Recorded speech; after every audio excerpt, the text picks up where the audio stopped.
Right now, as you sit safely in your room, there is a gun pointed at your head from the depths of the cosmos, and the trigger has potentially already been pulled. You will never hear the gunshot, because the bullet travels at the speed of light, meaning the moment you see the flash, you are already dead. This is not a hypothetical alien invasion or a science fiction nightmare. It is a scientifically confirmed reality that happens in our sky every single day. We call them gamma-ray bursts, the single most powerful explosions in the known universe since the Big Bang itself ignited the cosmos. To understand this level of violence, imagine taking the sun and crushing its entire 10 billion-year lifespan of energy into a single 2-second scream. If one of these bursts occurred anywhere within a few thousand light-years of Earth, it would instantly cook our atmosphere and sterilize the surface of our planet. The ozone layer would be shredded in milliseconds, turning our blue sky into a toxic brown haze that blocks the sun and plunges humanity into an ice age. For decades, we lived in blissful ignorance, unaware that these cosmic snipers were firing across the universe, until the Cold War accidentally revealed the horror. In the 1960s, military satellites designed to detect nuclear tests began picking up massive blasts of radiation that were not coming from the Soviet Union, but from deep space. The data was terrifying, because the energy levels were impossible. Nothing in known physics should be able to generate that much power in such a short time. It was as if the stars themselves were detonating like nuclear warheads, releasing beams of pure death that could cross the entire observable universe. On October 9, 2022, a pulse of radiation slammed into our solar system that was so intense it actually saturated our detectors and blinded our telescopes. Astronomers named it the Boat, or the brightest of all time, and realized with horror that this explosion happened 2.4 billion light-years away. Think about the scale of that violence. The explosion was powerful enough to physically shake the Earth's ionosphere from a distance of 2 billion light-years.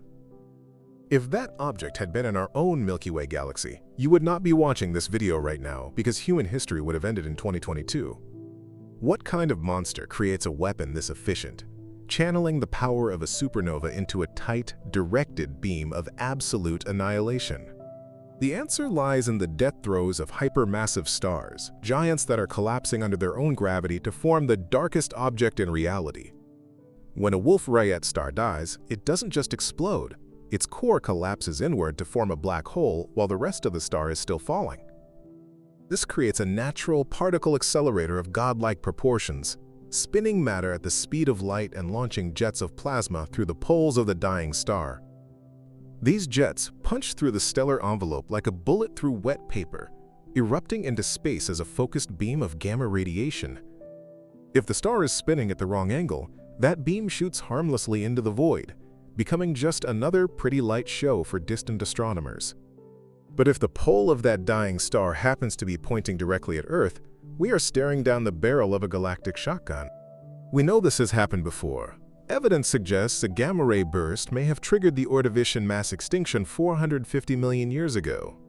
2/3 of all life on Earth vanished because a star halfway across the galaxy died in the wrong direction, and we were simply in the way. The frightening reality is that we have identified ticking time bombs in our own neighborhood, stars that are primed to detonate at any moment. WR-104 is a spiral of death located 8,000 light-years away, and recent observations suggest its rotational axis is pointed dangerously close to Earth.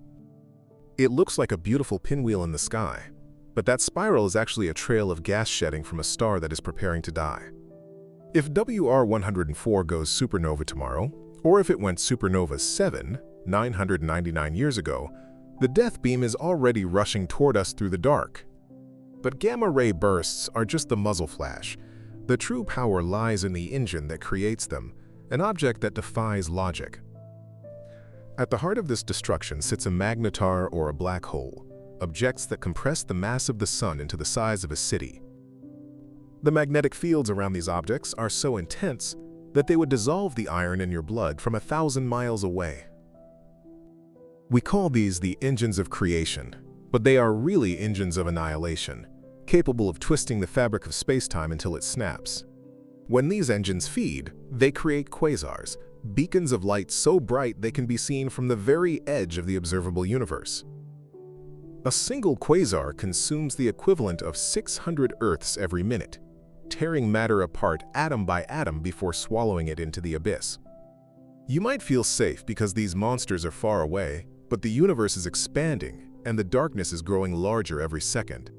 There is a theory that suggests the ultimate power in the universe isn't a star or a black hole, but the vacuum of space itself. We assume empty space is stable, a solid stage upon which the drama of the universe plays out. But the math tells us we are wrong. This is the concept of vacuum decay, a bubble of true nothingness that could nucleate anywhere, at any time, and expand at the speed of light. If such a bubble formed, it would rewrite the laws of physics, deleting matter, energy, and gravity as it erased the universe from existence. Just like the gamma ray burst, you would never see it coming. One moment the universe is here, and the next it is simply gone. The terrifying truth is that we exist on a razor's edge, balancing precariously between forces of creation and forces of absolute destruction. We build our cities and live our lives assuming the sun will rise tomorrow, but the universe has made no such promise to us.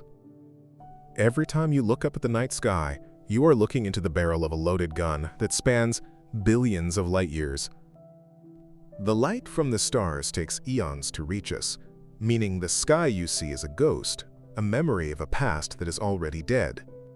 The monster that killed the dinosaurs was a rock 6 miles wide, but the monsters we are finding now could swallow our entire solar system whole. To find the most powerful thing in the universe, we have to look past the stars, past the galaxies, into the high-energy abyss. Scientists have recently detected a signal, a wobble in the fabric of reality called the "oh my god" particle, that defies explanation. The single proton carrying the kinetic energy of a baseball thrown at 60 miles per hour, compressed into a subatomic point. Where is this power coming from? What cosmic engine is capable of accelerating matter to the very brink of the speed of light? Today, we are going to hunt down the source of this power, and what we find might force us to reconsider our safety in this dark forest. To track down the ultimate source of power in the universe, we must begin with the smallest, most confusing clue ever left at a cosmic crime scene. On the evening of October 15, 1991, a particle detector in the Utah desert called the Fly's Eye detected something that defied physics. A single proton slammed into the Earth's atmosphere with such ferocity that it shattered the speed limits we thought the universe had imposed on matter. This subatomic particle, microscopic and invisible to the naked eye, was traveling at 99.999999999999999999999999999999999999999999999999999999999999999999999999999999999999999999999999999999999999999999999 Its kinetic energy was equal to a baseball traveling at 60 miles per hour. Imagine a single proton hitting you with the force of a professional fastball. It was an anomaly so profound that the scientists who recorded it simply named it the "oh my god" particle. But the terror lies not in the particle itself, but in what launched it. To accelerate a proton to that speed requires an engine of such incomprehensible power that nothing in our galaxy could have produced it, forcing us to look into the deep, extragalactic dark. The existence of the "oh my god" particle presents a paradox that keeps astrophysicists awake at night because of a cosmic speed bump known as the GZK cutoff. Theoretically, high-energy cosmic rays should lose energy as they travel across the universe, interacting with the cosmic microwave background radiation left over from the Big Bang. This interaction acts like a cosmic friction, slowing down particles over vast distances, which implies that the source of this terrifying projectile must be relatively close to us, within roughly 150 million light-years. Yet, when we scan that specific region of the sky, we see no obvious monsters, no massive emitters capable of this violence. It is as if the bullet appeared out of thin air, or as if the shooter is hiding behind a veil of invisibility, firing shots that carry the energy of a brick falling from a building, compressed into the size of an atom. We initially suspected supernovae, the explosive deaths of massive stars, were the culprits, but the math simply does not add up. A standard supernova, for all its brilliance, lacks the magnetic horsepower to accelerate particles to these ultra-relativistic speeds.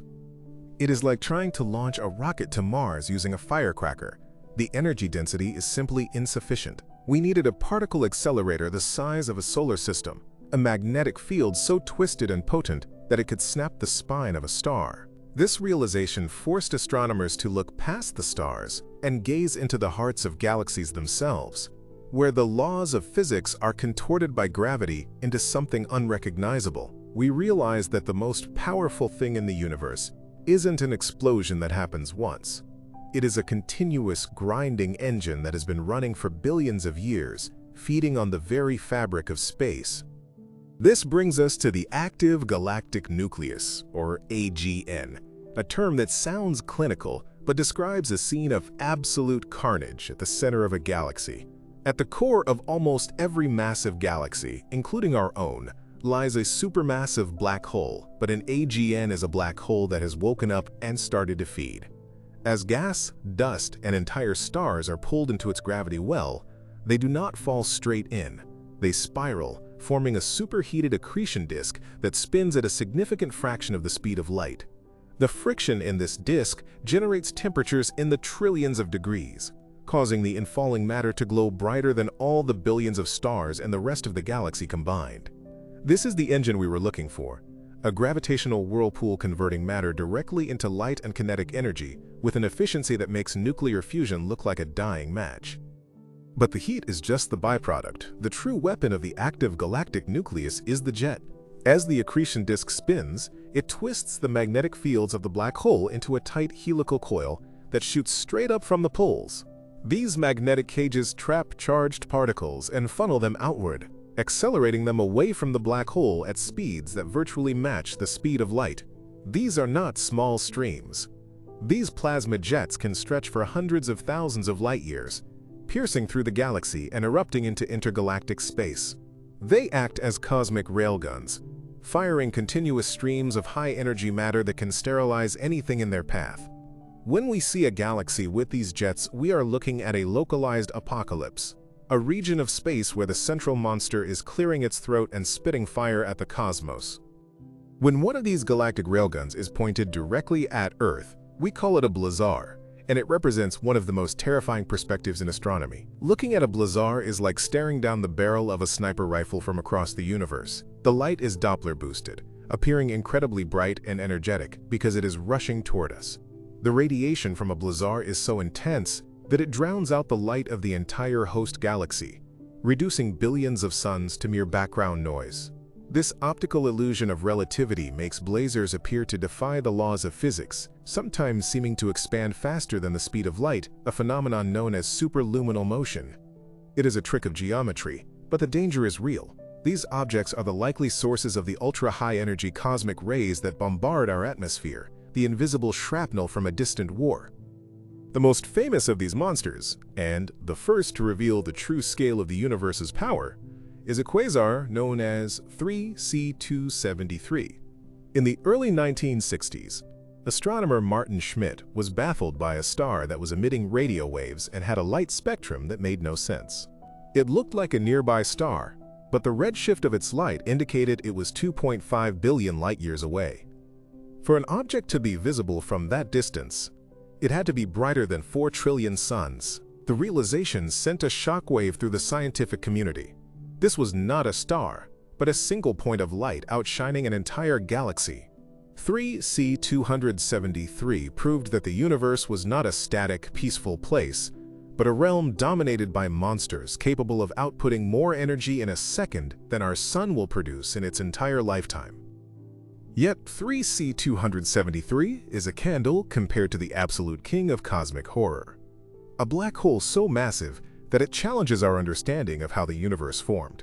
Its name is TO1618, and it is technically categorized as a hyperluminous Lyman alpha blob, but that jargon hides its terrifying nature. Located 10.4 billion light-years away, TON 618 shines with the luminosity of 140 trillion suns. If you were to replace our sun with TON 618, we wouldn't just be burned. The entire solar system would be instantly engulfed, as its event horizon is 11 times the diameter of Neptune's orbit. This single object emits so much radiation that it outshines the entire Milky Way galaxy thousands of times over, a lighthouse of death visible across the vast majority of the observable universe. The mass of ton 618 is the number that breaks the human mind: 66 billion solar masses. To visualize this, imagine taking every single star in the Milky Way, crushing them down, and then realizing you are still nowhere close to the mass of this single object. It is a behemoth that likely formed in the chaotic early universe, feeding on the dense gas of the cosmic dawn until it grew to a size that defies modern formation theories. A black hole this large exerts a gravitational influence so profound that it dominates its entire host galaxy, a dark heart that beats slowly and terribly. It forces us to ask, is there a limit? Or can black holes grow indefinitely, eventually consuming everything until the universe is nothing but a single, silent singularity? The existence of monsters like ton 618 introduces the concept of the Eddington limit, a physical speed limit on how fast an object can feed. As matter falls into a black hole, it heats up and releases radiation pressure that pushes outward, theoretically stopping more matter from falling in. It is a natural choke point, a cosmic mechanism that should prevent black holes from growing too large too quickly. But ton 618 laughs at this limit.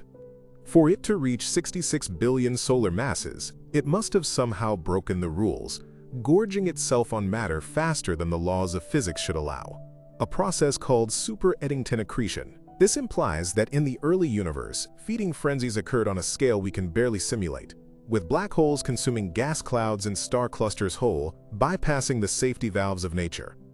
But while black holes are the engines of power, there is a force in the universe even more terrifying than gravity: the expansion of space itself. We look at these distant monsters and see them moving away from us, carried by the flow of the cosmos. This brings us to dark energy, the invisible hand that is stretching the universe apart. Unlike gravity, which pulls things together, dark energy pushes them apart, and it is winning. It constitutes roughly 68% of the total energy in the universe, a silent, pervasive field that exists in every cubic centimeter of empty space. It is the most powerful thing in the universe simply by virtue of its ubiquity. It is everywhere, pushing galaxies away from each other, isolating us, ensuring that eventually the sky will go dark as the rest of the universe accelerates beyond our horizon. Dark energy introduces the ultimate cosmic horror scenario, the Big Rip. If the density of dark energy increases over time, the expansion of the universe will eventually overcome all other forces. First, it will tear galaxy clusters apart, isolating the Milky Way. Then, it will tear the galaxy apart, sending stars drifting into the void. Eventually, the expansion will become strong enough to overpower the gravity of the solar system, ripping Earth away from the Sun. In the final moments, the expansion will overcome the electromagnetic and nuclear forces, tearing molecules, atoms, and finally subatomic particles apart. The universe would end not with a bang, but with the shredding of reality itself, leaving nothing but isolated particles unable to interact, drifting forever in a timeless, dark void. Even if we avoid the Big Rip, we cannot escape the Great Attractor, a gravitational anomaly that is currently dragging our entire galaxy through space at 1.3 million miles per hour. Located in the direction of the Centaurus constellation, hidden behind the zone of avoidance, a thick band of dust in our own galaxy that blocks our view, lies a concentration of mass equivalent to tens of thousands of galaxies. We are falling towards it, along with the Andromeda Galaxy and the entire Virgo supercluster. It is a river of galaxies flowing towards a waterfall we cannot see. What is waiting for us there? Is it a mega cluster of galaxies, or a knot in the cosmic web so dense that it defies description? We are cosmic rafters, caught in a current we cannot fight, heading toward a destination we cannot see. The mystery of the Great Attractor deepens when we look at the larger structure known as Laniakea, the immeasurable heaven. This is our home supercluster, a web of 100,000 galaxies spanning 520 million light-years. But Laniakea itself is moving. It is being pulled towards something even larger, the Shapley supercluster, while simultaneously being pushed away by a vast region of emptiness called the dipole repeller. This push and pull dynamic reveals that the universe is not random. It is organized into flows and currents of unimaginable scale. We are microscopic particles of dust caught in a cosmic storm, buffeted by regions of extreme density and extreme emptiness, drifting through a structure so vast that the human mind cannot truly comprehend its architecture. But there is a phenomenon that suggests something even larger might be tugging at our universe from the outside: dark flow. In 2008, astronomers discovered that galaxy clusters are streaming in a uniform direction at speeds that cannot be explained by the known distribution of mass in the observable universe. They are moving towards a patch of sky between the constellations of Centaurus and Vela, pulled by something that lies beyond the cosmic horizon, beyond the edge of the observable universe. This has led to the chilling multiverse hypothesis, that our universe is merely a bubble bumping up against another, larger bubble. The dark flow could be the gravitational influence of a neighboring universe, a massive structure leaking its gravity into our reality, dragging our galaxies towards a boundary we can never cross. If the universe is a bubble, we must ask, is it stable? This brings us back to the concept of vacuum decay, arguably the most powerful and immediate threat to existence. The Higgs field, which gives particles their mass, may not be in its lowest energy state. It might be in a false vacuum, balanced precariously like a ball on top of a hill. If a high-energy event, or simply bad quantum luck, nudges it, the field could tumble to a lower energy state. This would create a bubble of true vacuum that expands at the speed of light. Inside this bubble, the laws of physics would be rewritten. Chemistry would cease to exist. Atoms would not hold together. The wall of the bubble would incinerate everything it touches, and because it travels at light speed, we would receive no warning. One moment, we are here. The next, the fundamental mathematics of our existence are deleted. While vacuum decay is a theoretical gun to our head, we have physical evidence of violent cataclysms that dwarf nuclear wars. The kilonova. When two neutron stars, the ultra-dense cores of dead stars, spiral into each other and collide, they do not just explode, they shatter the fabric of space-time. This event, observed in 2017 as GW170817, released more energy in a few seconds than the Sun will in its entire lifetime. But the true power of a kilonova is its alchemy. The pressure and heat are so intense that they force neutrons into atomic nuclei, forging the heaviest elements in the universe.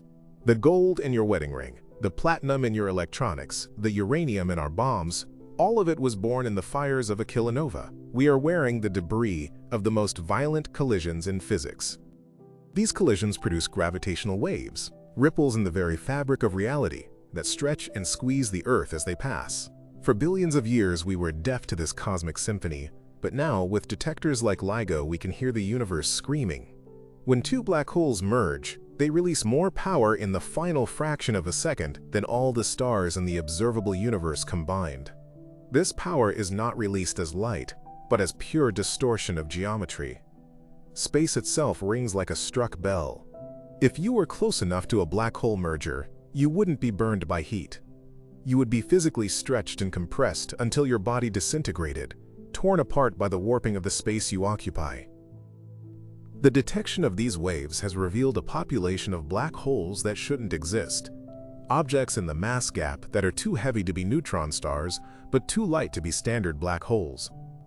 This hints at primordial black holes, ancient remnants formed not from dying stars, but from the direct collapse of dense plasma in the first second after the Big Bang. If these objects are real, they could be everywhere, constituting the mysterious dark matter that holds galaxies together. We might be surrounded by billions of tiny, invisible black holes, older than the atoms in our bodies, silently orbiting through the solar system, relics of a time when the universe was hot enough to crush space into singularities. Let us return to the magnetar, the neutron star with a magnetic field so intense it distorts the shape of atoms. A magnetar's field is a quadrillion times stronger than Earth's. If a magnetar flew through our solar system at the distance of the moon, it would wipe every credit card on Earth. But that would be the least of our worries. The magnetic shear would rip the bioelectricity from your nervous system, stopping your heart instantly. The molecules in your body would be stretched into thin needles, chemistry would fail, and you would dissolve into a cloud of monatomic gas. These objects are prone to starquakes, crustal fractures that release flares of gamma rays capable of ionizing our atmosphere from halfway across the galaxy, a silent, invisible imp that could reset civilization to the Stone Age in milliseconds. The most powerful thing in the universe might not be an object, but a moment in time, the Big Bang itself. It was the instant of maximum power, infinite density, and infinite heat. But looking back at the Big Bang creates a problem known as the horizon problem. The universe is incredibly uniform in temperature, which implies that all parts of it were once in contact. However, the universe expanded too fast for light to connect these regions. This led to the theory of cosmic inflation, a fraction of a second where space expanded faster than light, blowing up from the size of a proton to the size of a grapefruit in less than a trillionth of a second. This inflationary field is the most potent force ever theorized, a scalar field that smoothed out the chaos of creation and set the stage for everything that exists. If inflation happened once, could it happen again? Eternal inflation theory suggests that our universe is just a small pocket where inflation stopped, while outside our bubble, space is still expanding exponentially, spawning infinite other universes forever. This implies an infinite fractal of realities, a multiverse of endless power and endless creation.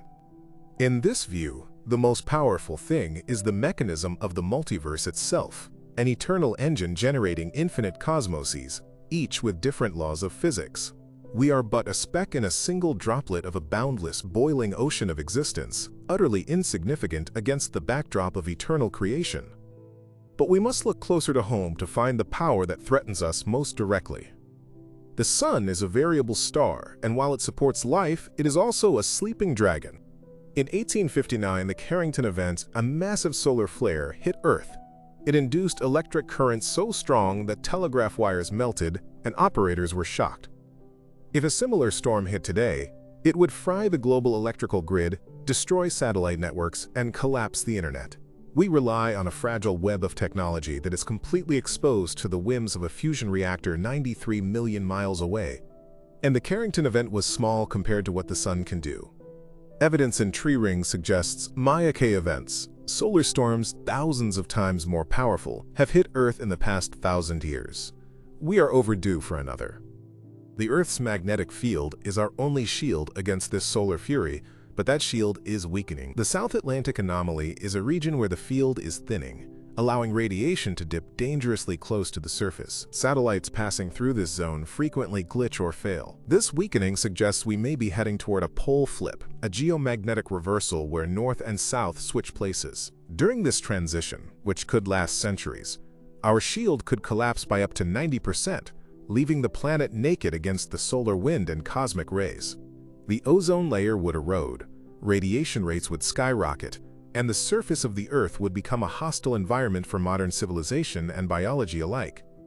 This vulnerability connects to the Fermi paradox, the question of why, in a universe filled with infinite power and potential, we seem to be alone. Perhaps the universe is more violent than we assume.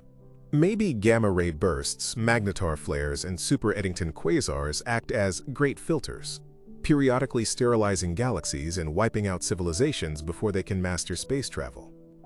We might be the survivors of a cosmic lottery, thriving in a rare, quiet period of galactic history. Or, perhaps advanced civilizations realize that the only way to survive the violent universe is to hide, to go dark, to avoid drawing the attention of the predators that roam the high-energy planes of the cosmos. We hunt for Type 3 civilizations, hypotheticals that have harnessed the power of an entire galaxy, building Dyson swarms around every star. Such a civilization would command power on the scale of a quasar, dimming their galaxy in visible light while glowing brightly in the infrared. We have scanned millions of galaxies looking for this waste heat, for the signature of galactic engineering, and we have found nothing. The silence is deafening. Does it mean that no one survives long enough to reach that level of power? Or does it mean that once you understand the true nature of the universe's power, the instability of the vacuum, the dark energy ripping space apart, you realize that expansion is futile, and the only winning move is to transcend the physical universe entirely? The concept of entropy, the second law of thermodynamics, dictates that all power must eventually fade. The universe is marching inevitably toward heat death, a state of maximum disorder where no energy can flow and no life can exist. The stars will burn out, black holes will evaporate via Hawking radiation, and the universe will become a cold, dark, and empty graveyard. In this sense, entropy is the true ruler of the cosmos, the slow, patient killer that outlasts the violence of quasars and the fury of supernovas. It is the ultimate power, because it is the only one that is guaranteed to win in the end. Yet there are theories that challenge even this finality. Penrose's conformal cyclic cosmology suggests that the end of our universe is merely the Big Bang of the next. In this model, the heat death is not the end, but a transition, where the universe forgets its scale and is reborn. If this is true, then power is cyclical, an eternal heartbeat of expansion and contraction, creation and destruction. We may be living in just one eon of an infinite chain, built upon the ashes of 1 trillion previous universes, inheriting the physical constants and perhaps even the information of those who came before us. But let's step back from the infinite and look at the strange power of information itself. Black holes create a paradox. If information cannot be destroyed, but nothing escapes a black hole, what happens to the history of the matter that falls in? The holographic principle suggests that the information is plastered onto the event horizon, the 2D surface of the black hole, like a sticker. This leads to the dizzying conclusion that our entire 3D reality might be a hologram, a projection of information stored on a distant 2D surface at the edge of the cosmos. In this scenario, the most powerful thing is not energy or mass, but the code that dictates reality, the fundamental bits of information that describe the universe. If reality is code, then we must consider the simulation hypothesis. If an advanced civilization possesses the computing power to simulate a universe, and if they run many simulations, statistics dictate that we are likely living in one. The power of the universe then becomes the processing power of the computer running us. The speed of light is simply the clock speed of the processor. The Planck length is the pixel size. Miracles and anomalies like the oh my god particle could be glitches or injections of code by the programmers. This is the ultimate cosmic horror, that our struggle, our history, and our vast violent universe are merely a screensaver for a being we cannot comprehend. But we don't need a simulation to find horror. Biology offers its own version of power. The panspermia hypothesis suggests that life exists throughout the universe, hitchhiking on comets and asteroids. If this is true, then biology is a contagion, a resilient self-replicating force that infects planets. We might be the result of a biological weapon or a trash dump from an ancient alien visitation. The power of life is its ability to terraform, to alter planetary chemistry, to consume resources. We are the universe waking up and beginning to eat itself, transforming matter into consciousness, and eventually into machines that will dismantle the stars. Consider the power of the strange matter hypothesis. Inside the core of a neutron star, pressure might be high enough to dissolve protons and neutrons into a soup of quarks, creating strange matter. This substance would be the most stable form of matter in the universe. If a microscopic droplet of strange matter, a strangelet, were to touch Earth, it would not just burn through it, it would infect it. It would convert every atom it touches into more strange matter, setting off a chain reaction that would transform the entire Earth into a hot, dead lump of strange quark soup in a matter of hours. It is the gray goose scenario writ large, a contagion of physics that converts reality into a single, sterile state. We scan the skies for techno-signatures, but perhaps the most powerful civilizations are indistinguishable from nature. The estivation hypothesis suggests that truly advanced beings are sleeping, waiting for the universe to cool down. Computer processing is more efficient at low temperatures. They might be waiting for the stars to burn out so they can use the cold vacuum of the late universe to run their simulations with maximum efficiency. We see a quiet universe because the giants are hibernating, and we are merely the noisy insects buzzing around before the long winter of the cosmos sets in. Or consider the dark forest theory.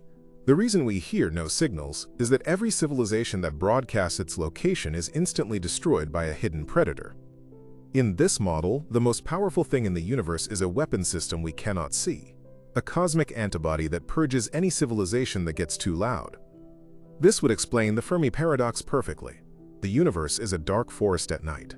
Every civilization is a hunter with a gun, treading softly. The moment someone lights a fire by sending radio signals, the others shoot. We, humanity, have been lighting fires and shouting into the dark for a century. We may have already triggered the trap.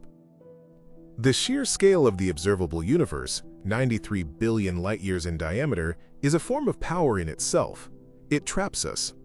Even if we developed spaceships that traveled at light speed, 94% of the galaxies we can see are already forever beyond our reach due to cosmic expansion. We are living in a shrinking cage. As time passes, more galaxies cross the cosmic horizon and vanish from causality. We are being isolated by the geometry of space-time, condemned to eventually live in a lonely galaxy, seemingly alone in an infinite void, with no evidence that the rest of the universe ever existed. But what of the power of the quantum realm? Quantum entanglement allows particles to influence each other instantaneously, across any distance, defying the speed of light. Einstein called it spooky action at a distance. This connection implies that space is an illusion, that everything in the universe is fundamentally connected at a deeper level. If we could harness this, we could bypass the speed limits of the cosmos. But if the universe is fundamentally non-local, it means privacy is a myth. Every particle in your brain is potentially entangled with particles in a black hole a billion light-years away, part of a single universal wave function. Neutrinos are the ghosts of the particle zoo. Trillions of them are passing through your body right now, generated by the sun, by supernovas, by the Big Bang. They fly through the Earth as if it were not there. But in 2017, the IceCube Observatory in Antarctica traced a single high-energy neutrino back to a blazar known as TXS0506 plus 056, located 3.7 billion light-years away. This proved that black holes are essentially giant neutrino factories, bombarding the universe with ghost particles that carry the secrets of their violent origins.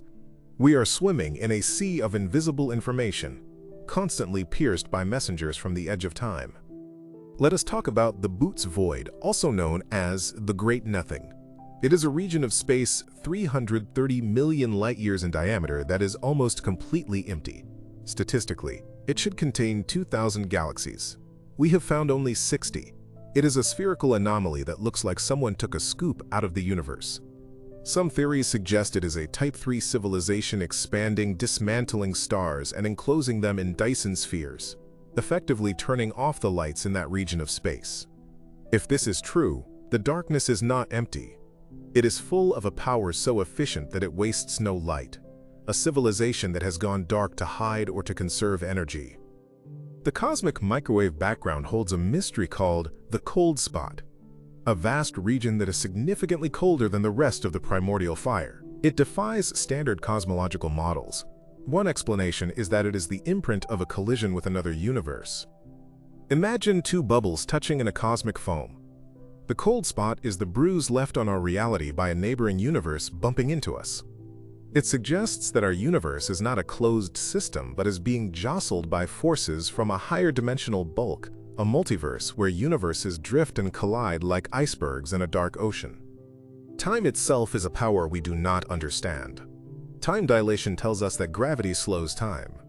Near the event horizon of a black hole, time stops. If you could hover there and look back at the universe, you would see the entire future of the cosmos flash by and fast forward. Stars would live and die in seconds. Galaxies would collide and dissolve. To a photon, time does not exist at all. The moment it is emitted and the moment it is absorbed happen instantly, even if billions of years have passed for us. The universe is a tapestry of different clocks ticking at different rates, a chaotic timeline where now is a relative illusion. We have synthesized elements that do not exist in nature, pushing the boundaries of the periodic table. Elements like oganescent are so unstable they exist for fractions of a millisecond. But there is a theory that an island of stability exists further up the table. Super heavy elements that are stable and possess properties we can't imagine. Perhaps ancient civilizations have mastered this alchemy, building ships out of materials that defy inertia or gravity. We are playing with blocks while the universe allows for the construction of cathedrals, provided you can master the strong nuclear force. The power of antimatter is the ultimate density of destruction. When matter meets antimatter, mass is converted to energy with 100% efficiency. A single gram of antimatter colliding with matter would release the energy of a nuclear bomb. The universe seems to be made mostly of matter, which is a mystery called the baryon asymmetry. Where did all the antimatter go? Did it annihilate in the first seconds? Or are there entire galaxies made of antimatter floating out there? If we ever tried to land on an antimatter planet, the moment our ship touched the atmosphere, the entire encounter would vanish in a flash of gamma rays. Cosmic strings are hypothetical defects in space-time, essentially cracks in the universe left over from the Big Bang. These strings would be thinner than a proton, but incredibly dense. A mile of cosmic string would weigh more than the Earth. If a cosmic string whipped through our solar system, its gravitational field would act like a lens, distorting the images of stars. But if it hit Earth, it would slice the planet cleanly in half like a wire through cheese. We search for their gravitational signatures, terrified of finding these invisible, razor-sharp remnants of creation. The ultimate limit of our knowledge is the Planck length. Below this scale, the geometry of space breaks down, and physics as we know it dissolves into quantum foam. It is the pixel size of the universe. We cannot measure anything smaller. This suggests that the universe is not smooth but discrete, built of tiny chunks. If this is true, it reinforces the simulation argument. We have found the resolution limit of our reality. What lies beneath the Planck scale? Is it the machinery of the simulation, or the chaotic, non-geometric substrate from which space and time emerge? Rogue planets are the silent wanderers of the galaxy. Billions of them drift in the interstellar void, untethered to any star. These worlds are frozen, dark, and invisible, but some might have thick atmospheres trapping geothermal heat, harboring life in eternal darkness. They are cosmic submarines, stealthy and undetectable. A rogue planet the size of Jupiter could be entering our solar system right now, and we wouldn't see it until it disrupted the orbits of the outer planets or hurled comets toward Earth. We are flying blind through a crowded room. The collision of the Milky Way and Andromeda is inevitable. In 4 billion years, our sky will be filled with the fires of a trillion new stars as the two galaxies merge. The supermassive black holes at their centers will eventually spiral together and collide, releasing a gravitational scream that will dwarf every other event in the universe. While Earth will likely be uninhabitable by then due to the aging sun, any observer would witness the slow-motion car crash of two islands of stars, a dance of destruction that will give birth to a new, elliptical zombie galaxy. Let us reconsider the black hole information paradox. If information is lost in a black hole, quantum mechanics breaks.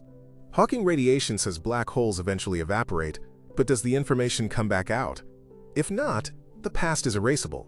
It implies that the universe is not deterministic, that history can be deleted. This is a crisis in physics because it breaks the chain of cause and effect. If the universe can forget, then reality is not a solid record of events, but a decaying memory, prone to corruption and data loss. The vast voids of the universe are expanding faster than the clusters. The universe is becoming more empty, more lonely. This is the dominance of the void. We live in a filament, a thin thread of matter strung across a vast nothingness. As the voids grow, they squeeze the filaments. We are being isolated into island universes. The future of astronomy is a blank sky.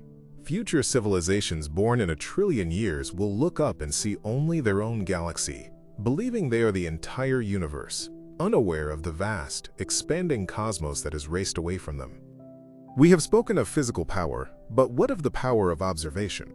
The observer effect in quantum mechanics suggests that reality remains in a state of probability until it is measured. Does the universe require an observer to exist? Wheeler's participatory anthropic principle suggests that the universe evolved consciousness us in order to make itself real. We are the universe's way of collapsing the wave function. Without eyes to see it, would the Big Bang have ever happened? Or does the act of looking back at the beginning actually create the beginning? As we peel back the layers of the onion, we find that the most powerful things are often the most invisible. Gravity, dark matter, dark energy, the vacuum. We are macroscopic creatures obsessed with fire and explosions, but the true masters of the universe are the silent fields that permeate the dark. We are building machines to hunt these ghosts, to look for the oh my god particle's parent, to map the event horizon, to listen for the whisper of the Big Bang. But every door we open reveals a larger, darker room. We are not conquering the universe. We are merely realizing how small we are in the face of its absolute, indifferent power. If you think space is silent, you are mistaking the limitations of your ears for the reality of the cosmos.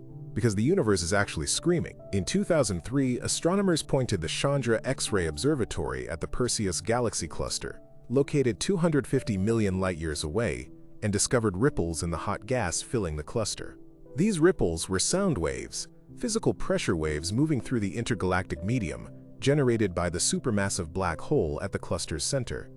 By measuring the distance between the ripples, scientists calculated the pitch of this black hole's song. It is a B-flat, but it is 57 octaves below middle C, a frequency so deep that it would take a quadrillion years to hear a single cycle. This is not just a cosmic curiosity. This sound is a mechanism of survival for the galaxy. The energy carried by these sound waves is transferred into the gas as heat, keeping it too hot to condense and form new stars. The black hole is literally screaming at the gas to stop it from cooling, arresting the growth of the galaxy in a suspended animation of violent noise. It is a reminder that in the deep universe, sound is not just communication. It is a physical weapon used by monsters to regulate their environment, a song that kills the birth of stars. Closer to home, we discovered that our own galaxy, the Milky Way, is not the peaceful spiral we see in illustrations, but the victim of a violent past that is still visible if you know how to look. In 2010, the Fermi Gamma Ray Space Telescope detected two colossal structures extending 25,000 light-years above and below the galactic plane, which we now call the Fermi bubbles. These are massive balloons of high-energy gas and cosmic rays, shaped like a giant hourglass centered on the galactic core.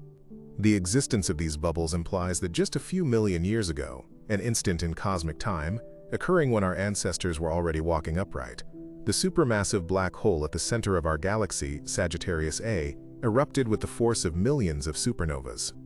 This was a cataclysmic event that would have lit up the night sky of early Earth with a ghostly, high-energy glow. We are living under the mushroom cloud of a galactic explosion that hasn't fully dissipated, a silent testament to the fact that the monster sleeping in the center of our galaxy wakes up periodically to purge its surroundings, and we have no way of knowing when it will decide to feed again.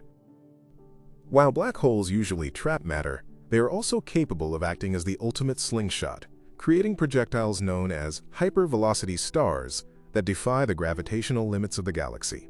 Under normal circumstances, stars orbit the galactic center in a calm, orderly fashion, but occasionally, a binary star system will drift too close to the supermassive black hole. In a gravitational dance of death, one star is consumed by the black hole, while the other is stripped of its partner and catapulted outward at velocities exceeding 1.5 million miles per hour. These stars are moving so fast that they escape the galaxy entirely, destined to drift alone in the intergalactic void forever. One such object, S5HVS1, was tracked moving at 4 million miles per hour, screaming away from the galactic center. This means there are rogue stars, potentially with their own solar systems and planets, hurtling through the darkness of deep space like cosmic missiles. If one of these hypervelocity stars were to pass through our solar system, its gravity could eject Earth from its orbit, freezing us in the dark, or hurl us into the sun, all in the blink of a cosmic eye. The universe also hosts explosions that simply do not fit our models, events so rapid and bright that astronomers have resorted to giving them names like the Cow to mask their confusion. In June 2018, telescopes detected a transient event, officially named AT 2018 Cow, located 200 million light-years away in the constellation Hercules. It flared up to peak brightness in just a few days, far faster than a supernova, which takes weeks, and it was 10 to 100 times brighter than a typical stellar explosion. The spectrum of light it emitted was baffling, creating a high-energy engine that was churning through matter at an impossible rate. Scientists debated whether it was a failed supernova, a black hole eating a white dwarf, or the birth of a magnetar, but the truth is we simply don't know. The Cow represents a class of fast blue optical transients, FBOTs, that suggest the universe has ways of releasing energy that we haven't even begun to categorize. It is a humbling reminder that for all our physics, the cosmos is still capable of surprising us with violence that breaks our textbooks, leaving us staring at the data in disbelief. On December 27, 2004, the Earth was physically assaulted by an object located 50,000 light-years away on the other side of the Milky Way. A wave of gamma rays and X-rays slammed into our atmosphere, compressing the Earth's magnetic field and ionizing the upper atmosphere so intensely that it briefly disrupted radio communications across the globe. The source was SGR 1806-20, a magnetar that experienced a starquake. In just 1/10 of a second, this object released more energy than our Sun has emitted in the last 100,000 years. The crust of the neutron star cracked by perhaps a few centimeters, and that tiny shift in geometry triggered a magnetic reconnection event of apocalyptic proportions. If SGR 1806-20 had been located within 10 light-years of Earth, the distance to our nearest stellar neighbors, that flash would have stripped our ozone layer instantly and likely caused a mass extinction event. This incident proved that action at a distance is a terrifying reality. We are vulnerable to geological shifts on the surfaces of dead stars halfway across the galaxy, connected by the invisible, lethal threads of the electromagnetic spectrum.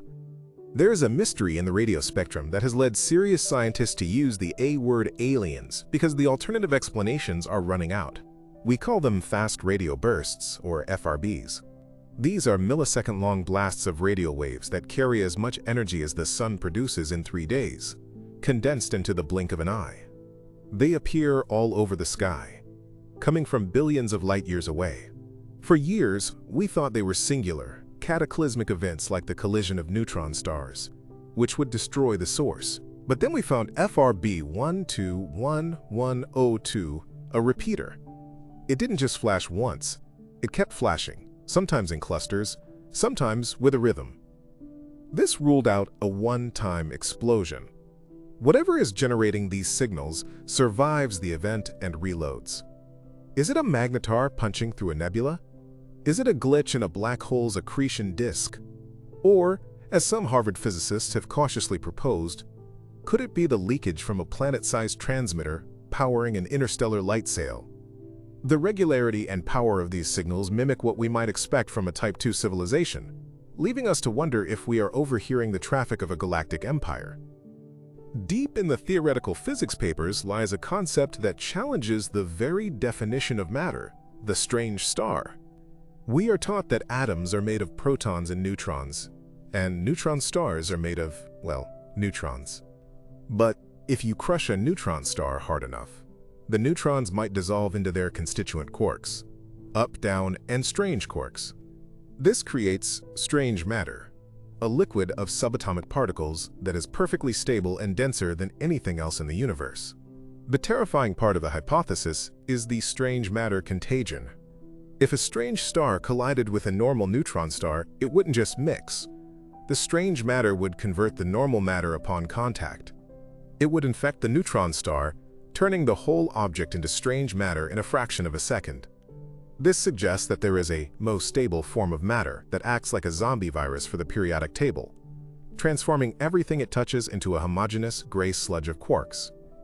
If a microscopic strangelet drifted to Earth, it could technically convert the entire planet into a rock the size of a baseball, ending biology forever. The cosmological principle states that the universe is uniform on large scales, that if you zoom out far enough, everything looks the same. But the universe seems to have missed that memo, because we keep finding structures that are simply too big to exist. The Hercules Corona Borealis Great Wall is a superstructure of galaxies that spans 10 billion light-years. That is 10% of the diameter of the observable universe. To travel from one end to the other at the speed of light would take you 2/3 of the age of the universe. Its existence breaks our standard model of cosmology because there hasn't been enough time since the Big Bang for gravity to organize something this massive.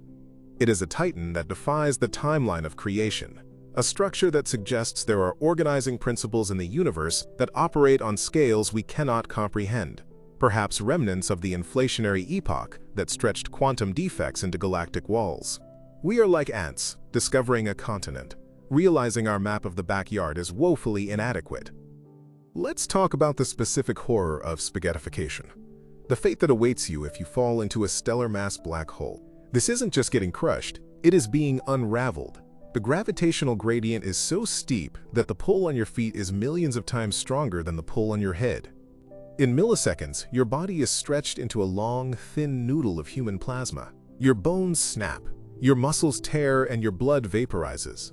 But you are falling so fast that time dilation might keep your brain conscious for what feels like an eternity of agony while the outside universe flashes by in a blur. You become a stream of atoms flowing into the singularity, adding your mass to the monster. But if you fall into a supermassive black hole, like TON 618, you might cross the event horizon without feeling anything at all. You would be alive, floating in darkness, unaware that you have left the observable universe forever, trapped in a region of space where all paths lead inward and the concept of tomorrow no longer exists. We have found a place in the universe that is colder than the empty vacuum of space should allow, a place that freezes physics itself. It is the Boomerang Nebula, located 5,000 light-years away. The background temperature of the universe, heated by the afterglow of the Big Bang, is 2.7 Kelvin. The Boomerang Nebula is 1 Kelvin, just 1 degree above absolute zero. It achieves this unnatural chill through rapidly expanding gas, acting like a cosmic refrigerator. At these temperatures, atom slows down to a crawl, and quantum mechanics takes over on macroscopic scales. It is a region of the galaxy where the chaotic thermal energy of the universe is silenced, a natural tomb where entropy is locally reversed. It stands as a monument to the fact that the universe can create pockets of extreme order and extreme cold, environments so alien that chemical reactions stop entirely, preserving matter in a stasis that could last for eons. The James Webb Space Telescope recently looked back to the dawn of time, expecting to see tiny, chaotic baby galaxies. Instead, it found universe breakers, 6 massive galaxies that existed just 500 million years after the Big Bang. These galaxies are as mature and massive as the Milky Way, but they exist at a time when the universe shouldn't have had enough matter clumping together to build them. It is like walking into a nursery and finding a 6-foot-tall bodybuilder in a crib. This discovery suggests that our timeline of the universe is fundamentally flawed. Did the universe start with massive seeds of black holes? Did structure formation happen instantly? Or is the universe older than we think? These galaxies imply that the dark ages of the cosmos were actually teeming with giants, and that the machinery of star formation can run at speeds our simulations cannot replicate, forcing us to rewrite the history of everything. We typically think of black holes as stationary drains in the fabric of space, but we have found evidence of rogue black holes, invisible predators moving through the galaxy. In 2011, astronomers detected a microlensing event called OGLE2011-BLG0462. A background star brightened and warped, not because a star passed in front of it, but because a pure, invisible mass drifted by. This was a black hole, 7 times the mass of the Sun, moving at 100,000 miles per hour through interstellar space. It is a reminder that the galaxy is filled with landmines. These objects emit no light, give no warning, and have no orbits. They just drift. If one entered our solar system, we wouldn't see it until the planets started to wobble and deviate from their paths.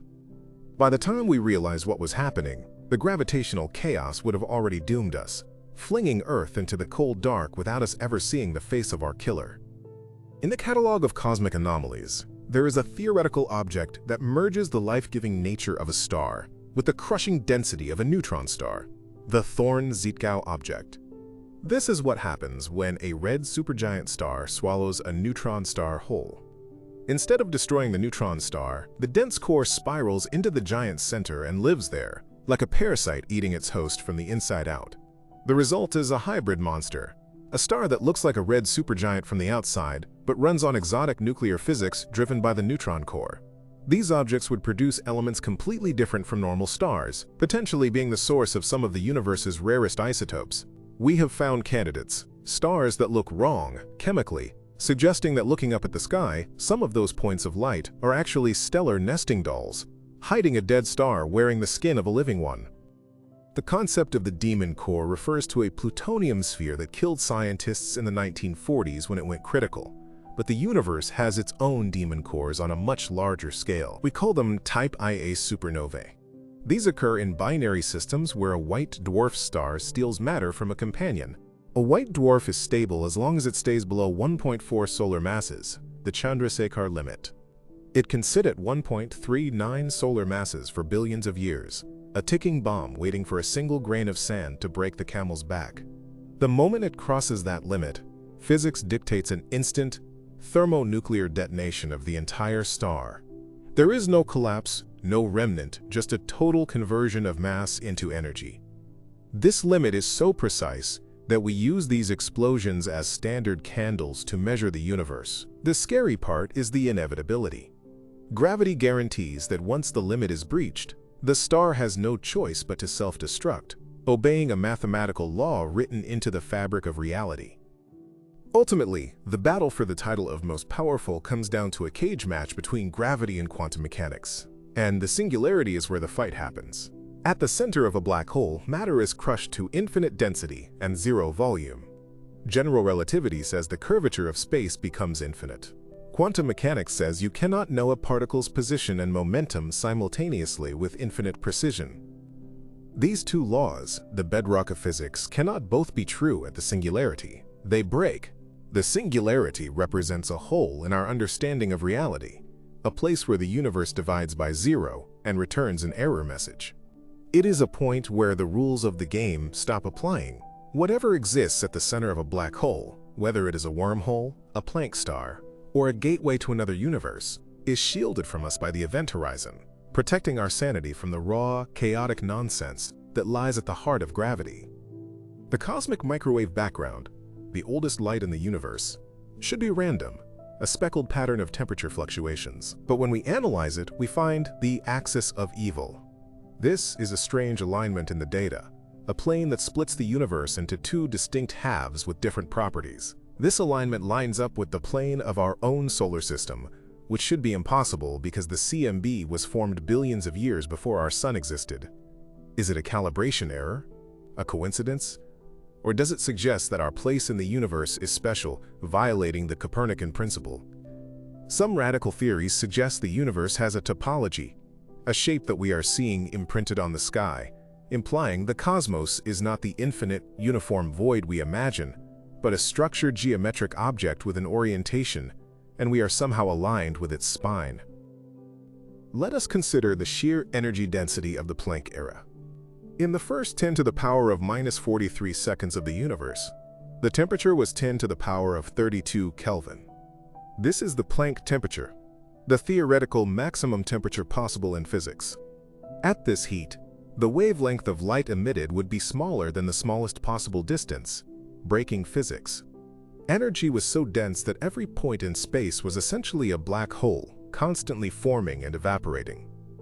The entire observable universe was crushed into a space smaller than a proton. This was the moment of maximum potential, where the four fundamental forces, gravity, electromagnetism, the strong force, and the weak force, were unified into a single superforce. We are living in the frozen, shattered remains of that superforce, picking up the cold shards of gravity and electromagnetism, trying to imagine the power of the unified whole that existed for a fleeting instant at the beginning of time. If we look for the most powerful object, we might be biased by our definition of object. Consider the void, specifically the Eridanus supervoid. It is a region of space 1.8 billion light-years across that is inexplicably cold and empty. It coincides with the CMB cold spot. Theories range from a simple statistical fluke to the idea that this is the shadow of a parallel universe pressing against ours. But another theory suggests it is a supervoid created by the collective gravity of a superstructure we can't see. Or perhaps it is a vacuum decay bubble that has already started, a region where the laws of physics have already changed, and the light passing through it is being distorted by the new, alien geometry of a post-vacuum collapse reality. It stands as a dark scar on the face of the universe, a hole where something or nothing is ruling supreme. In the search for energy, we have theorized the Penrose process, a method to extract energy from a rotating black hole. By throwing matter into the ergosphere, the region where space is dragged around the black hole, and having it split apart, one half falling in and the other escaping, the escaping piece can gain energy from the black hole's rotation. This is cosmic theft. An advanced civilization could build a city around a black hole and power it for trillions of years by slowly breaking the black hole's spin. This turns a monster of destruction into the ultimate battery, It suggests that the deadliest objects in the cosmos are also the only hope for long-term survival in a dying universe. We don't need to fear the black hole. We need to domesticate it, or we will freeze in the dark when the stars go out. But what if the most powerful thing is consciousness itself? This sounds like philosophy, but consider the Boltzmann brain. Given infinite time and the random fluctuations of particles in a vacuum, it is statistically more likely for a single brain to spontaneously form out of the void, complete with false memories of a life, than for an entire universe to evolve to create us. If the universe lasts forever, the number of Boltzmann brains floating in the void will vastly outnumber the number of real biological brains. You could be one right now. Your memories of childhood, of this video, of the room you are sitting in, they could be a momentary hallucination of a brain that just materialized in deep space and will freeze to death in the next second. It is the ultimate solipsistic horror, that the universe is empty, except for you, and you are a glitch. We must also address the Great Filter. The universe is 13.8 billion years old. Earth is 4.5 billion years old. There has been ample time for civilizations to colonize the galaxy. The fact that we see no von Neumann probes, self-replicating machines that could map the galaxy in a few million years, suggests that something stops life. The power here is the mechanism of extinction. Is it nuclear war? Is it artificial intelligence? Or is it a natural law, a trap built into the progression of complexity? Perhaps discovering the most powerful thing, like vacuum energy or strange matter, is the trap. The moment a civilization unlocks the door to infinite energy, they inevitably destroy themselves. The silence of the universe is the graveyard of species that got too smart for their own good. We are currently turning the handle on that same door. The terrifying aspect of the speed of light, 299, 792, 458 meters per second, is not how fast it is, but that it is a hard limit. It is the cage bars of our reality. It creates a causal limit. No information can travel faster. This means that if the sun vanished, we would still orbit nothing for 8 minutes. We are trapped in a bubble of causality. But this limit also protects us. If gravity acted instantly, the universe would be chaotic and unstable. The speed of light is the cosmic governor, the regulator that prevents everything from happening at once. It is a wall that keeps the distant monsters at bay, but it also ensures we will never truly know what is happening beyond our horizon until the light finally reaches us, bringing news that is eons out of date. We talk about empty space, but quantum field theory tells us there is no such thing. The vacuum is seething, with virtual particles popping in and out of existence, borrowing energy and returning it. This is the zero-point energy. Calculations suggest that the energy contained in the vacuum of a coffee cup is enough to boil all the oceans on Earth. But there is a mismatch, the cosmological constant problem. The calculated energy of the vacuum is 120 orders of magnitude higher than what we observe as dark energy. This is the worst prediction in the history of physics. Where is the rest of the energy? Is it hidden in extra dimensions? Or is it cancelled out by some perfect symmetry we haven't found? We are floating on an ocean of infinite power, oblivious to the depth beneath us. The concept of time crystals created in labs recently breaks the symmetry of time translation. Normal crystals repeat patterns in space. Time crystals repeat patterns in time, ticking without energy input. They are a state of matter that refuses to settle into thermal equilibrium. While small now, this phase of matter implies that the universe can organize itself in the fourth dimension. It suggests a form of perpetual motion in the quantum ground state. If large-scale time crystals exist in nature, possibly in the cores of neutron stars, they would be objects that beat eternally, immune to the decay of entropy, keeping perfect time long after the rest of the universe has died. We fear black holes, but white holes are their theoretical twins. A white hole is a region of space-time that cannot be entered from the outside, but from which matter and light can escape. It is a cosmic output valve. Some theories suggest that every black hole connects to a white hole, possibly in another universe. The Big Bang itself might have been a white hole event, the other side of a black hole forming in a higher dimensional parent universe. If this is true, our entire history is just the exhaust gas of a collapse happening elsewhere. We are the debris of a hyperdimensional implosion. expanding outwards into a new bubble of reality. The dark matter halo that surrounds the Milky Way is 10 times more massive than the visible stars. We are living in a galaxy made mostly of stuff we can't see, touch, or interact with. We are the garnish. Dark matter is the meal. Without it, the galaxy would fly apart, the sun would be flung into the void. We owe our existence to this invisible glue, but because we don't know what it is, WIMPs, axions, primordial black holes, we don't know its stability. Could dark matter decay? If the glue holding the galaxy together suddenly evaporated or changed state, the Milky Way would disassemble, scattering the stars into the deep dark. We are passengers on a ship made of invisible timber. Let's consider the danger of a nearby supernova. We are safe from Betelgeuse, it is too far. But there are stars we can't see, white dwarfs hidden in glare, or rogue stars passing through dust clouds that could be closer. A Type Ia supernova within 50 light-years would be a civilization-ending event. The X-rays and cosmic rays would destroy the ozone layer, leading to lethal UV radiation levels. The food chain would collapse. It has happened before. Traces of iron-60 in ocean sediments tell us a supernova exploded near Earth 2.6 million years ago. It might have triggered climate change that forced human ancestors to adapt. We are the children of radiation, survivors of a stellar blast that cleared the way for our evolution. The ultimate weapon in the universe is the relativistic jet. We see them shooting from quasars, but they also come from microquasars within our own galaxy. These are stellar mass black holes devouring companion stars. One known as SS-433 is a precessing jet, wobbling like a spinning top, spraying plasma corkscrews into space at 26% the speed of light. It is a particle accelerator terrorizing its local nebula. If the precession aligned with Earth, we would be hit by a focused beam of high-energy particles. These objects are cosmic machine guns, spraying the interstellar medium with bullets of matter that will never stop until they hit something. The Kardashev scale measures the power of civilizations.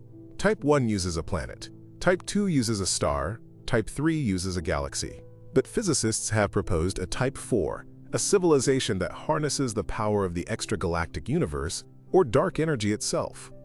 And Type 5, a civilization that transcends the universe to manipulate the multiverse. We are currently Type 0.7. We are burning dead plants, fossil fuels, while the universe offers us the energy of black holes. The gap between us and the most powerful thing is so vast that a Type 3 civilization would view us not as intelligent life, but as moss growing on a wet rock. The ultimate irony is that the most powerful force might be probability. Quantum mechanics says that anything that can happen eventually will. Given enough time, a thermodynamically impossible event will occur. Your car could tunnel through a wall. A black hole could spontaneously form in your living room. The universe could reset to a low-entropy state. We rely on the law of large numbers to keep reality stable, to keep the miracles improbable. But in an infinite universe, the improbable is mandatory. Somewhere, in the infinite reaches of the cosmos, the impossible is happening right now. We are just lucky to be in the boring part of the probability curve. There is a structure known as the Giant Arc, a crescent of galaxies spanning 3.3 billion light-years. Along with the Giant Ring, discovered recently, these structures are simply too big to fit in current cosmological theories. They challenge the assumption that the universe is random on large scales. They look like patterns. If you see a pattern this big, you have to ask what made it. Are these the scars of the early universe? Or are they the scaffolding of a design we are too small to see? The universe might not be a loose collection of rocks and gas. It might be a biological entity. And the galaxies are just the cells in a body that spans dimensions. We have detected neutron stars spinning at 716 times per second. That is PSRJ 174824446 AD. The surface is moving at 24% the speed of light. If you dropped a marshmallow on the surface, it would hit with the force of 1,000 hydrogen bombs. The gravity is 100 billion gigaseconds. This object is a city-sized flywheel storing enough kinetic energy to blow apart a solar system. It is a gyroscope of the gods. The precision of these pulsars is so high, they are better clocks than our atomic clocks. We use them to navigate deep space. We are navigating the dark using the lighthouses of dead stars, trusting their rhythm to guide us through the abyss. Let's consider the terrifying concept of false vacuum bubbles colliding. If our universe is a bubble in a multiverse foam, what happens if we hit another bubble? We might not just be destroyed. The laws of physics might merge or rewrite. The physical constants, gravity, electromagnetism, could change instantly. It would be a cosmic phase transition. We might find ourselves in a universe where chemistry is impossible, or where gravity is repulsive. The power here is the fragility of the constants we take for granted. We assume G is constant, we assume C is constant, but they might just be the local settings on a dial that can be turned at any moment. The center of the Earth is hotter than the surface of the Sun. We are walking on a thin crust floating on a ball of molten iron and nickel, but the heat source is partially radioactive decay. Thorium and uranium are keeping the planet alive. Geoneutrinos detected coming from the core confirm this. We are living on top of a slow-motion nuclear reactor. If that reactor stops, the magnetic field dies, the atmosphere blows away, and we become Mars. The power that keeps us alive is the same radiation that kills us. We are shielded by the very thing we fear. The visual of a black hole merger is not just darkness, it is light bending. The gravity is so strong it bends light into a circle. You can see the back of the black hole. You can see the entire universe reflected in the photon sphere. It is the ultimate mirror. If you looked into it, you would see the back of your own head. This gravitational lensing is the most powerful telescope in existence. We use galaxy clusters to lens distant quasars. We are using the mass of the universe to see the edge of the universe. We are hacking the geometry of space to extend our vision beyond our physical limits. The solar system is moving through the local interstellar cloud, a wisp of gas. But we are approaching the G cloud. We don't know what density variations lie ahead. If the solar system passes through a dense molecular cloud, the heliosphere, our magnetic bubble, could be compressed. Interstellar hydrogen would rain down on Earth's atmosphere. It would alter the climate, potentially triggering a snowball Earth event. We are driving a convertible through a sandstorm, and we have no idea when the sand will get thick enough to choke the engine. The galactic environment is not empty. It is weather, and the forecast is uncertain. The ultimate fate of a proton is unknown. Some theories say protons decay after 10 to the power of 34 years. If this is true, matter itself is temporary. In the far, far future, not only will stars die, but the atoms that make up the dead stars will dissolve into radiation. The solid universe is an illusion of timescales. On a long enough timeline, everything is light. We are just a temporary condensation of energy, a brief pause in the universe's slide toward total radiation. We are made of light that has slowed down and learned to think. And one day, we will speed up again and dissolve back into the beam. The power of a gamma-ray burst jet is focused. It is a beam. This means that for every GRB we see, there are hundreds we don't, because they are pointed away from us. The universe is flashing with silent explosions we miss.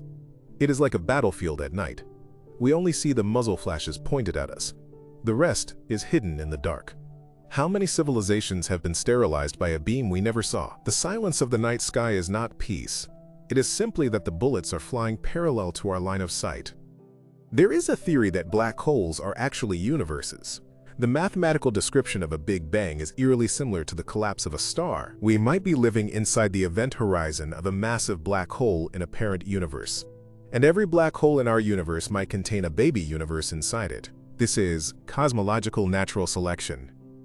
Universes that produce black holes reproduce. Universes that don't die out. We live in a universe tuned for black holes because we are the offspring of a black hole. We are living in the womb of a monster.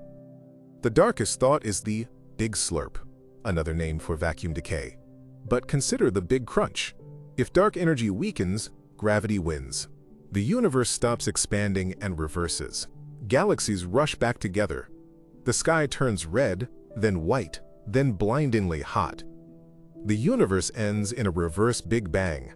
All matter, all information, all history is crushed back into a singularity. Everything we ever achieved is deleted. Then perhaps it bounces. The Big Bounce. An eternal cycle of expanding and crushing. We are trapped in a lung that breathes forever, inhaling life and exhaling fire, over and over again, with no escape. We have spoken of the Great Attractor, but beyond it lies the Shapley supercluster, the largest concentration of galaxies in our nearby universe. It is a gravitational titan containing the mass of 10 million billion suns. It is pulling on us with a force that transcends the expansion of space. We are mere drift debris in its wake. But even Shapley is moving. It is suspected to be moving towards something even bigger, something hidden beyond the zone of avoidance. The scale of these structures implies a cosmic hierarchy of monsters, each one eaten by a larger one, a food chain of gravity that extends to the edge of visibility. What about the power of artificial superintelligence? If we create a mind that is millions of times smarter than us, we have created a god. It would master physics in ways we cannot. It could harness the zero-point energy. It could manipulate space-time. The most powerful thing might not exist yet. It might be the thing we are building in our server farms. We are the biological bootloader for a digital ascendancy. Once it wakes up, we are no longer the apex predator. We become the ants in the driveway of a being that thinks at the speed of light. Let us look at the sun again. The coronal mass ejection, CME. 1 billion tons of plasma ejected at 1 million miles an hour. It carries a magnetic field. If it hits Earth with a southward magnetic orientation, it cancels our field and dumps its energy into the grid. If it hits northward, it bounces off. We are flipping a coin with the sun every solar cycle. Tails, we get pretty lights, auroras. Heads, we lose modern civilization. The 2012 CME missed Earth by 9 days. If Earth had been 9 days further along in its orbit, you would be living in a pre-industrial world right now. The ultimate horror is that the universe might be infinite. If it is infinite, then there is an infinite number of yous. There is a version of you that clicked away from this video, a version that died 5 minutes ago, a version that is king of Earth. In an infinite universe, every arrangement of particles is repeated infinitely. You are not unique. You are a repeating pattern in a fractal of matter. The power of infinity destroys the individual. It makes everything meaningless because everything happens everywhere, all the time. We are drowning in copies of ourselves. The sheer cold of the Boomerang Nebula reminds us that heat is life. The universe started hot and is getting colder. We are heat engines. We consume low-entropy energy, food, sunlight, and excrete high-entropy heat. We are accelerating the heat death of the universe just by living. Every thought you have burns glucose and increases the disorder of the cosmos. We are agents of entropy. The most powerful law in physics, the second law, is using us to kill the universe faster. We are not fighting the dark, we are the fuel that feeds it. Consider the tachyon, the hypothetical particle that moves faster than light. If it exists, it moves backward in time. It would violate causality. You could send a message to the past to kill your grandfather. Most physicists believe they don't exist because they break the universe. But if they do, the universe is not causal. It is a loop. The future can affect the past. The power is the ability to edit the timeline. Maybe the reason the universe seems fine-tuned for life is that future survivors sent tachyons back to adjust the constants of physics. We are the result of a temporal edit. We have found planets that shouldn't exist. Zombie planets orbiting pulsars. The first exoplanets ever found were orbiting a dead, spinning neutron star, bathed in lethal X-rays. How did they survive the supernova? Or did they form from the debris of the dead star? These are worlds made of the ashes of a nuclear explosion, orbiting a city-sized magnet.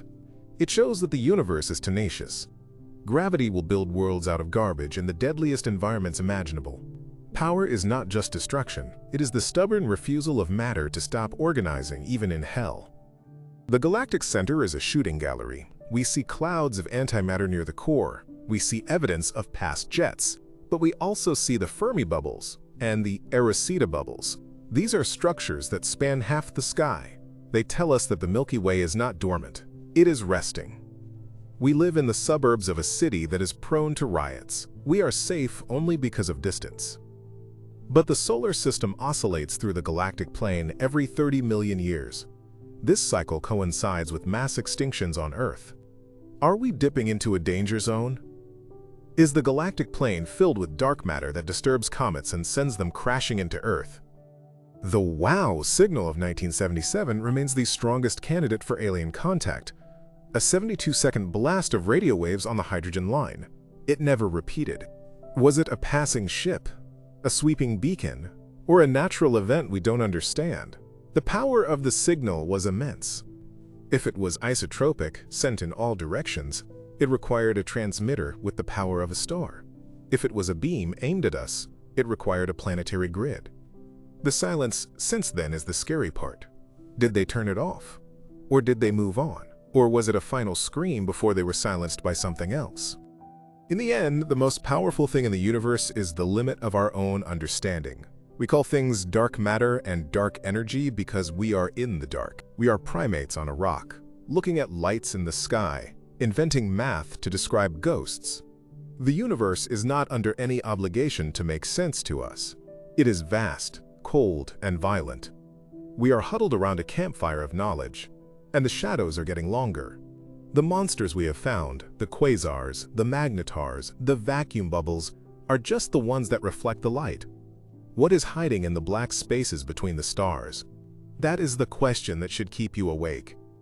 There is a paradox in physics known as the hierarchy problem that highlights a terrifying fragility in the architecture of our universe.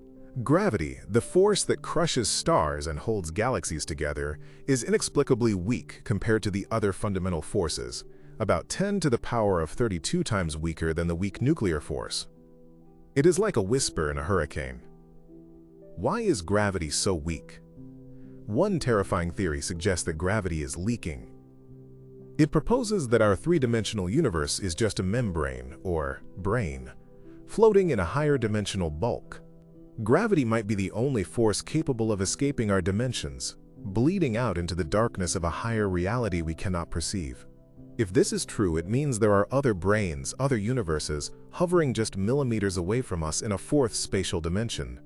The most powerful thing in the universe might be the collision of these brains. If another universe were to touch ours, the energy released would reset the Big Bang, incinerating every atom in our cosmos instantly to make way for a new physics. We are walking on a sheet of ice over a deep, dark ocean, and we have no idea what is swimming beneath us or when the ice might crack. Let us return to the concept of the fine-tuning of the universe, which keeps many cosmologists awake at night. The physical constants, the strength of gravity, the charge of the electron, the mass of the proton, seem perfectly calibrated to allow matter to exist. If the strong nuclear force were just 2% stronger, diprotons would form, and hydrogen would fuse into helium so fast that the sun would explode instantly. If it were 2% weaker, hydrogen would never fuse, and the universe would be a dark, cold sea of sterile gas. This precision suggests only two possibilities, and both are unsettling. The first is that there is a designer, a power beyond the universe that set the dials. The second, and perhaps more horrifying, is the anthropic principle, coupled with the multiverse. It suggests there are infinite dead universes where the dials were wrong, universes that collapsed in seconds, universes that tore themselves apart, universes that are nothing but light. We are survivors of a cosmic lottery where the prize is merely existing for a brief moment before the entropy bill comes due. We are standing on a mountain of corpses of failed universes, arrogant enough to think we are special. While we look for monsters in the dark, we often ignore the monster that gave us life, the sun. We treat it as a benevolent yellow orb, but it is actually a chaotic thermonuclear bomb held in check only by its own gravity. It consumes 600 million tons of hydrogen every second. But the sun has a split personality. In 774 AD, trees all over the Earth recorded a massive spike in CARBON-14. This was a Miyake event, a solar storm dozens of times stronger than anything in the modern record. If such an event hit us today, it wouldn't just knock out the power grid, it would destroy the transformers that form the backbone of civilization. These transformers take years to build. We would be plunged into a pre-industrial dark age instantly, with no electricity, no internet, no refrigeration, and no transport. The panic and famine that would follow would kill billions. The sun is not our friend. It is a wild animal we have built our house next to, and it is due to wake up and snap its jaws at any moment. Deep in the early universe, astronomers theorized the existence of an object that defies the very definition of a star, the quasi-star. Before the first heavy elements were forged, gas clouds were pristine and massive. Some of these clouds may have collapsed not into normal stars, but into giants, thousands of times the mass of the Sun. In the core of such a giant, the pressure would be so intense that it would collapse into a black hole. But, and here is the horror, the outer layers of the star would remain intact. You would have a star with a black hole for a heart. The black hole would eat the star from the inside out, generating immense energy that keeps the outer star inflated. These quasi-stars would be brighter than small galaxies, burning with the violence of a cannibalistic core. They represent a phase of the universe where the line between creator and destroyer was blurred. Enormous, short-lived monsters that seeded the cosmos with the first supermassive black holes, laying the trap that galaxies would eventually form around. We have spoken of the cosmic web, the filaments of matter that connect the universe, but we must also address the cosmic voids that separate them. These are not merely empty spaces, they are repellers. The dipole repeller is a region of space that seems to be pushing our galaxy away. Gravity is an attractive force, so how can a region of space push? The answer lies in relativity and density. Because the void is so empty, its gravitational pull is weaker than the surrounding average universe. This creates an effective push relative to the rest of the cosmos. We are being exiled. The local group is fleeing this region at 630 kilometers per second. It is as if space itself has developed an antibody response to matter, clearing out the vast hollows and concentrating galaxies into thin walls. We are running from the nothingness, pushed by the vacuum, herded like cattle into the dense, dangerous clusters where collisions await. There is a theoretical endpoint to the universe that is stranger than the Big Freeze, the scenario of proton decay. We assume protons, the building blocks of atomic nuclei, are stable forever. But grand unified theories predict that protons are just metastable. Given enough time, perhaps 10 to the power of 34 years, they will decay into positrons and pions. This means that matter itself is not permanent. If you wait long enough, every star, every planet, every corpse, and every rock will simply dissolve. The universe will not just be cold, it will be immaterial. There will be no solids, no liquids, no gases. Just a bath of radiation and subatomic particles cooling toward absolute zero. This is the ultimate victory of entropy. Not just the disorder of energy, but the dissolution of structure. The universe is slowly erasing the chalkboard, and eventually there will be no evidence that we, or anything else, ever existed. Consider the frightening precision of the cosmic censorship hypothesis. General relativity predicts that singularities, points of infinite density, are hidden behind event horizons. Nature seems to abhor a naked singularity, a point where physics breaks down that is visible to the rest of the universe. An event horizon is a quarantine wall, preventing the chaos of the singularity from infecting the causal structure of spacetime. But what if a naked singularity exists?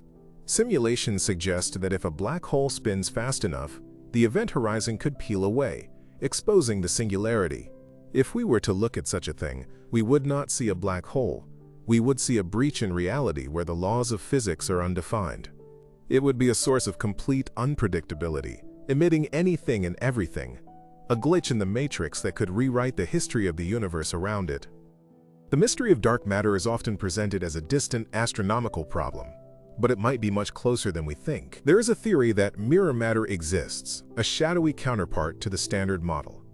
For every particle we know, there is a mirror version that interacts only via gravity. This implies that there could be mirror stars, mirror planets, and even mirror life, sharing the same space with us, passing right through us, completely invisible. A mirror asteroid could strike the Earth, and we wouldn't see it coming. We would only feel the gravity before the impact, passing through the crust and disrupting the core. The universe could be twice as crowded as we think, with two realities superimposed on top of each other, ghosting through one another in a silent gravitational dance. The most powerful thing might be the universe we cannot touch, the shadow reality that outweighs our own. We are searching for Planet 9, a hypothetical massive planet in the outer reaches of our solar system. But some physicists propose a darker alternative. It might be a primordial black hole, an object the size of a grapefruit with 5 to 10 times the mass of the Earth, orbiting in the frozen dark beyond Pluto. If this is true, our solar system has been harboring a monster for billions of years. It would be invisible to telescopes, detectable only by its gravitational tug on distant comets. It acts as a shepherd of doom, periodically nudging icy rocks from the Oort cloud and sending them hurtling toward the inner solar system. The extinction of the dinosaurs might have been caused by this tiny, invisible dark star throwing a rock at Earth. We are orbiting a system that might contain a microscopic engine of death, silently patrolling the perimeter. The danger isn't just natural. We are creating our own cage through the Kessler syndrome. We have launched thousands of satellites into low Earth orbit. If two large satellites collide, they create thousands of pieces of debris. Each piece is a bullet moving at 17,000 miles per hour. These bullets hit other satellites, creating a chain reaction of destruction within months. The space around Earth could become a shrapnel field of billions of high-velocity fragments. This would not only destroy our GPS and communications, it would trap us on Earth. We would be unable to launch rockets without them being shredded. Humanity would be imprisoned on the surface, cut off from the stars, surrounded by a shell of our own garbage. We are building a wall of speed and metal that could seal our species in its cradle forever, ending the space age before it truly begins. Deep underground in Japan, the Super Kamiokande detector waits. It is a tank holding 50,000 tons of ultra-pure water, lined with thousands of golden eyes, watching for a flash of light. They are looking for neutrinos, but they are also waiting for proton decay. If they see a proton die, it confirms that the universe is mortal. But they also watch for supernova neutrinos. In 1987, they detected a burst from a star, dying 168,000 light-years away. If Betelgeuse explodes tomorrow, Super K will light up like a Christmas tree hours before we see the light of the explosion in the sky, because neutrinos escape the core instantly, while photons get trapped. It is our early warning system for the death of stars. The silence of the detector is the only thing telling us that the galaxy is calm, for now. We are relying on a tank of water to tell us if we are about to be irradiated. The background hum of the universe is not silence, it is a roar of gravitational waves. This is the stochastic gravitational wave background. It is the collective noise of every black hole merger, every neutron-star collision, and perhaps the Big Bang itself rumbling through spacetime. Nanograph scientists recently detected evidence of this background hum by timing pulsars. The universe is vibrating. Spacetime is jittering. This means that distances are constantly fluctuating by microscopic amounts. We are not living in a rigid house. We are living on a trembling jelly. The power required to shake the entire universe is incalculable, yet it is happening constantly. We are bobbing on a sea of gravitational distortion, riding the waves of cataclysms that happened billions of years ago. There is a class of explosion that makes a standard supernova look like a sparkler, the hypernova. These occur when stars with more than 30 times the mass of the Sun collapse. The core collapses directly into a black hole, and the energy released is 100 times greater than a normal supernova. This is the mechanism that likely births the long gamma-ray bursts. A hypernova doesn't just destroy a solar system, it sterilizes a local cluster of stars. The sheer violence of a hypernova creates a collapsar, a star that implodes and explodes simultaneously. If such an event happened within a few thousand light-years, the night sky would become bright enough to read by, followed by a wave of radiation that would strip our atmosphere. We rely on the rarity of these monsters for our survival. Let us revisit the great cold spot, that unexplained bruise on the cosmic microwave background. While some dismiss it as a statistical fluke, the supervoid explanation implies a region of space 1.8 billion light-years across where dark energy has run amok. But there is a darker theory: cosmic texture, a topological defect in the fabric of spacetime, a knot in the field that makes up reality. If the universe went through a phase transition shortly after the Big Bang, it might have left twisted regions of high energy, like cracks in a frozen lake. If a cosmic texture knot untangles or passes through Earth, it could distort matter and energy in unpredictable ways. we might be staring at a scar in the universe that hasn't fully healed, a reminder that the vacuum is not empty, but a substance that can be twisted, knotted, and broken.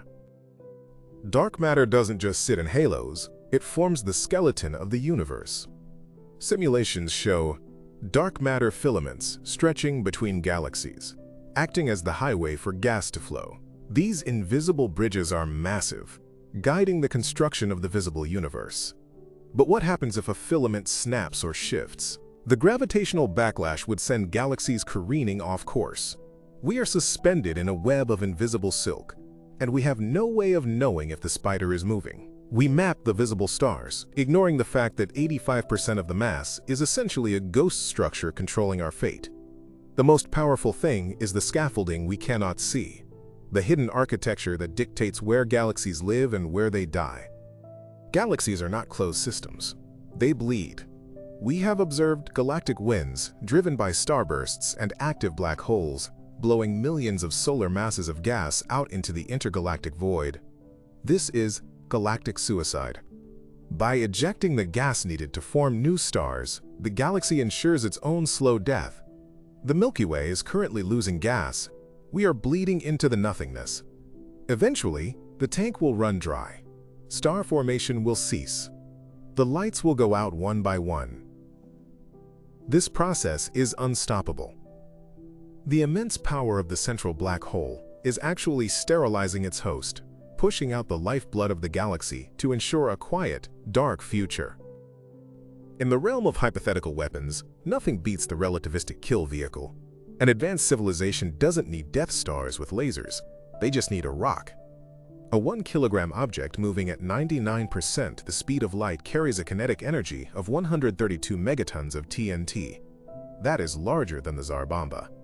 If you accelerate a small asteroid to relativistic speeds, you can crack a planet's crust.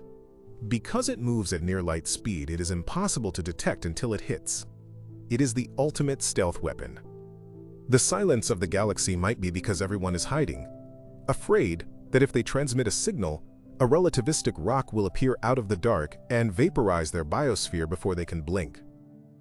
The terror of the Boltzmann brain is not just that you might be one, but that the universe will eventually consist only of them.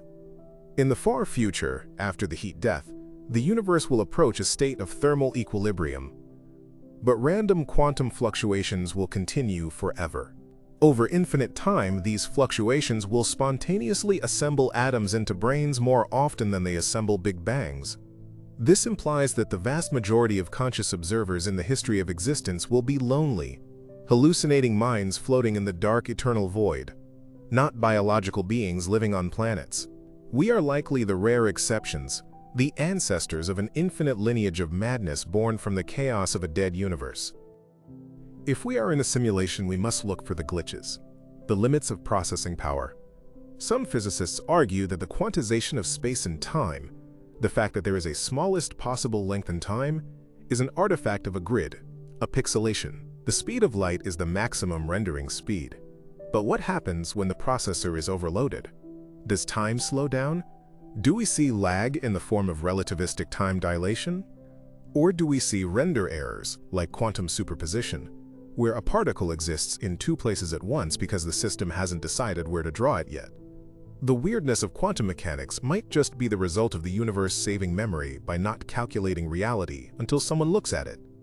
The existence of zombie stars, or type IX supernovae, suggests that even death is not final for stars. In these scenarios, a white dwarf explodes but survives. It is blasted apart, losing half its mass, but the core remains, hurtling through space, battered and burning with a strange high-velocity chemical mix. These undead stars are runaway shrapnel from a failed execution. They roam the galaxy, potential hazards for any solar system they cross. It proves that the violent forces of the universe are messy. They leave survivors, broken remnants that carry the momentum of the blast for eons. The ultimate fate of Earth is tied to the helium flash. In about 5 billion years, the Sun will run out of hydrogen in its core and start burning helium. This transition will not be smooth. The core will contract and heat up until it ignites helium fusion in a runaway explosion that lasts mere minutes but releases the energy of an entire galaxy. This helium flash will cause the Sun to expand into a red giant, swallowing Mercury and Venus and likely Earth. The oceans will boil, the atmosphere will be stripped, and the rocks will melt. The cradle of humanity will become a burnt cinder inside the belly of its parent star. This is the inevitable eviction notice written in the laws of stellar physics. We have detected wandering black holes in our own Milky Way. Using the Hubble Space Telescope, astronomers found a black hole 5,000 light-years away, drifting through the Carina Sagittarius arm. It is invisible, identified only by the way it warped the light of a star behind it. But statistics suggest there are millions of these isolated singularities roaming our galaxy. They are the leftovers of ancient supernovas kicked out of their birthplaces. They are dark sharks swimming in a dark ocean. We have no way of tracking them all. One could be approaching the solar system right now, and we would remain blissfully unaware until the orbits of the outer planets began to unravel. The first planets ever discovered outside our solar system were orbiting a pulsar, a dead, spinning neutron star. These pulsar planets are bathed in constant, lethal radiation. They are zombie worlds, likely formed from the debris of the supernova that killed the star. The fact that planets exist in the most hostile environment imaginable is terrifying. It suggests that the universe is cluttered with worlds where life is impossible, graveyards of rock, blasted by X-ray beams. It is a grim reminder that habitable is a rare luxury in a universe that defaults to lethal. The psychological power of the void is something astronauts rarely speak of. The overview effect is the awe of seeing Earth. But there is also the break-off effect, the feeling of absolute separation when looking into the deep black. As we travel further, to Mars and beyond, this isolation will grow. The delay in communication means you are effectively in the past relative to Earth. In deep space, the silence is absolute. The power of the universe to make you feel insignificant is not just philosophical, it is a crushing psychological weight that can break the human mind. We are social animals evolved for the savannah, not for the infinite, indifferent silence of the dark. As the universe ages, time itself will become a scarce resource. Around a supermassive black hole, time slows down. A civilization could theoretically live near the event horizon to outlive the universe, slowing their subjective time while the cosmos dies around them. But this is a trap. When they emerge, the stars will be gone. They will have traded their present for a future that is empty. The manipulation of time is the ultimate power. But it is a one-way trip. You can travel to the future, but you cannot return to the past. We are all time travelers, moving at the rate of 1 second per second toward the end of everything. Stephen Hawking gave us the mechanism for the ultimate end, Hawking radiation.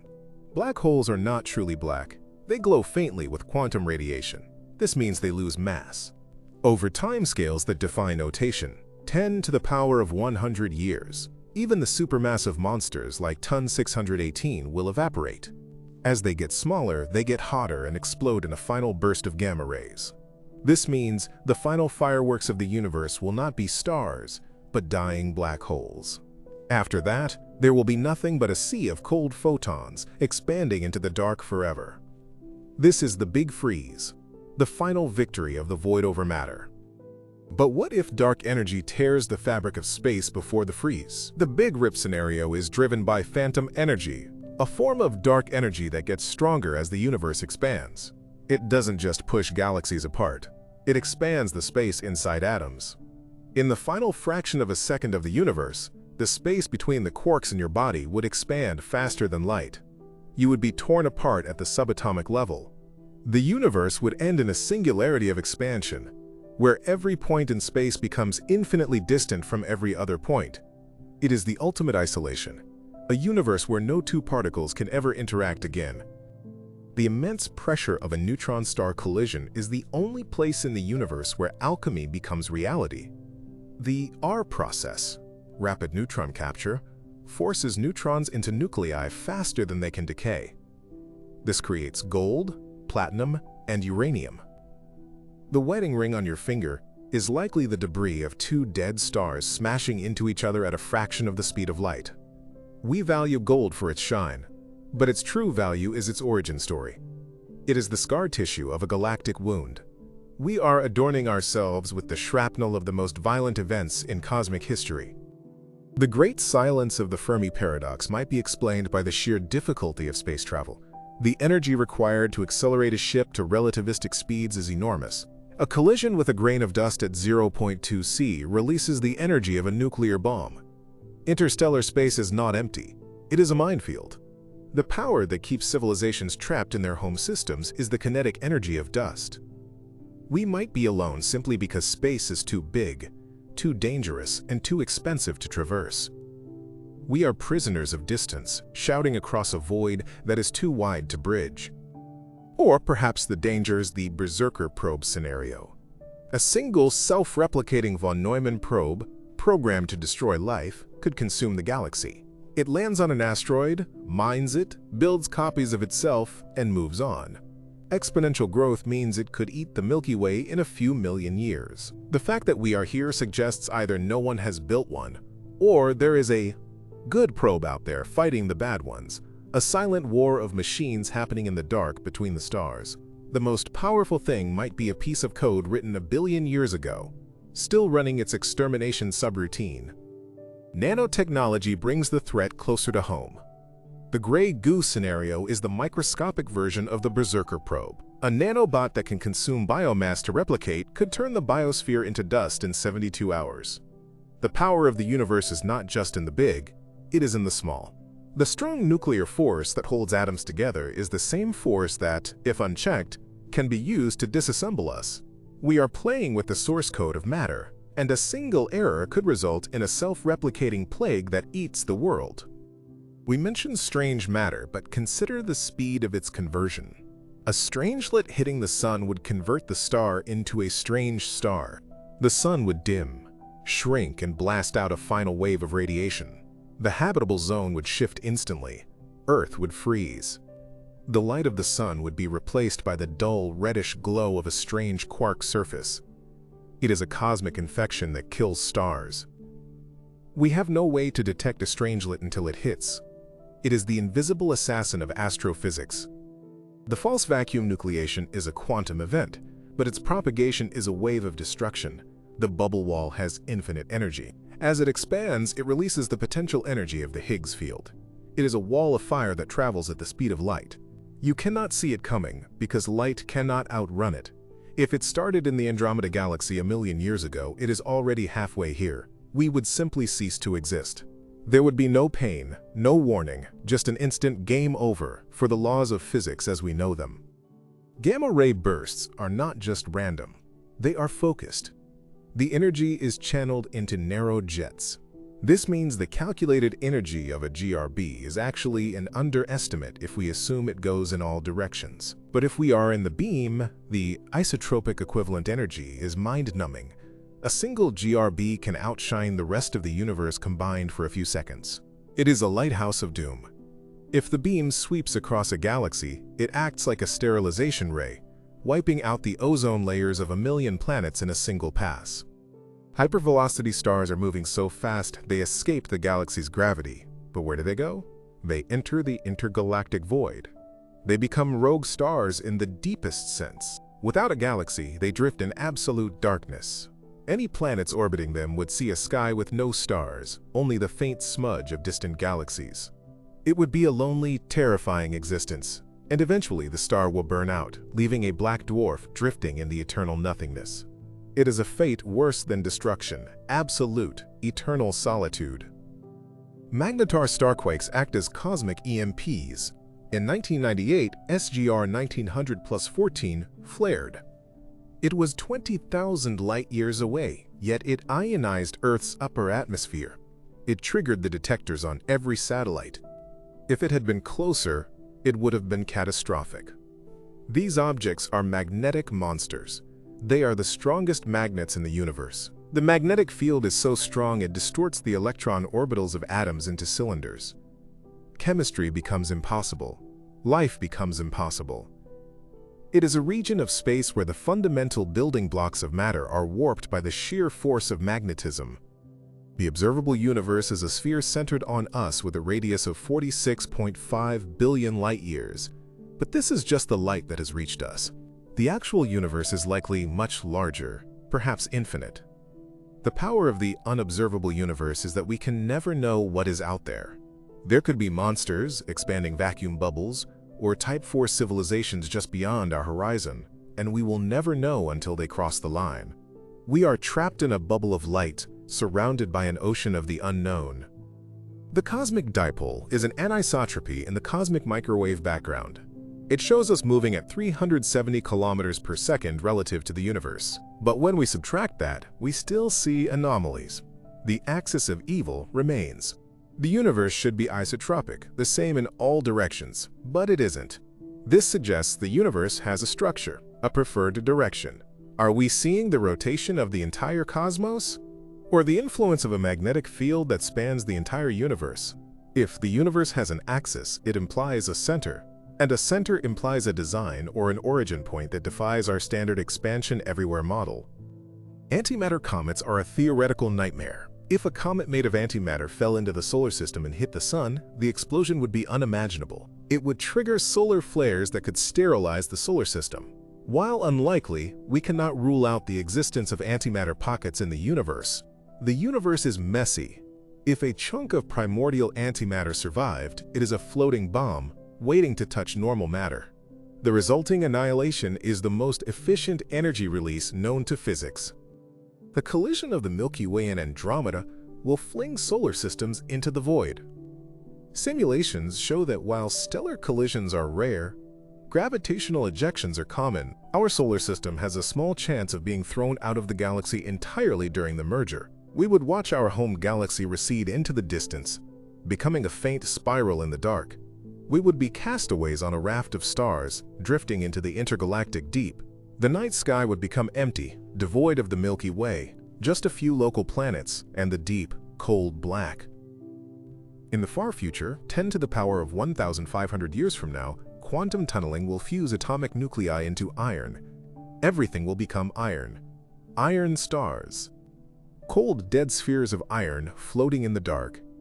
This is the ultimate victory of nuclear stability. Iron-56 is the most stable isotope. The universe tries to turn everything into iron. Stars are just the machines that do it. The power of the universe is a slow grind toward iron. It is a rusting of reality on a cosmic scale. But even iron stars will die. If protons don't decay, quantum tunneling will eventually cause these iron stars to collapse into black holes. And then the black holes will evaporate. The final bang of the universe will be the black dwarf supernova. In 10 to the power of 32,000 years, the last black dwarfs will explode. It will be the last event in history. A final firework in a universe that has been dead for eons. After that, nothing. Just a vacuum filled with photons redshifted to near zero energy. The end of time. The arrow of time is a mystery. Why does it only go forward? It is driven by entropy, the move from order to disorder. But why did the universe start with low entropy? That is the most unlikely state possible. Penrose argues that the gravitational order of the Big Bang was exquisitely fine-tuned to 1 part in 10^10 to the power of 123.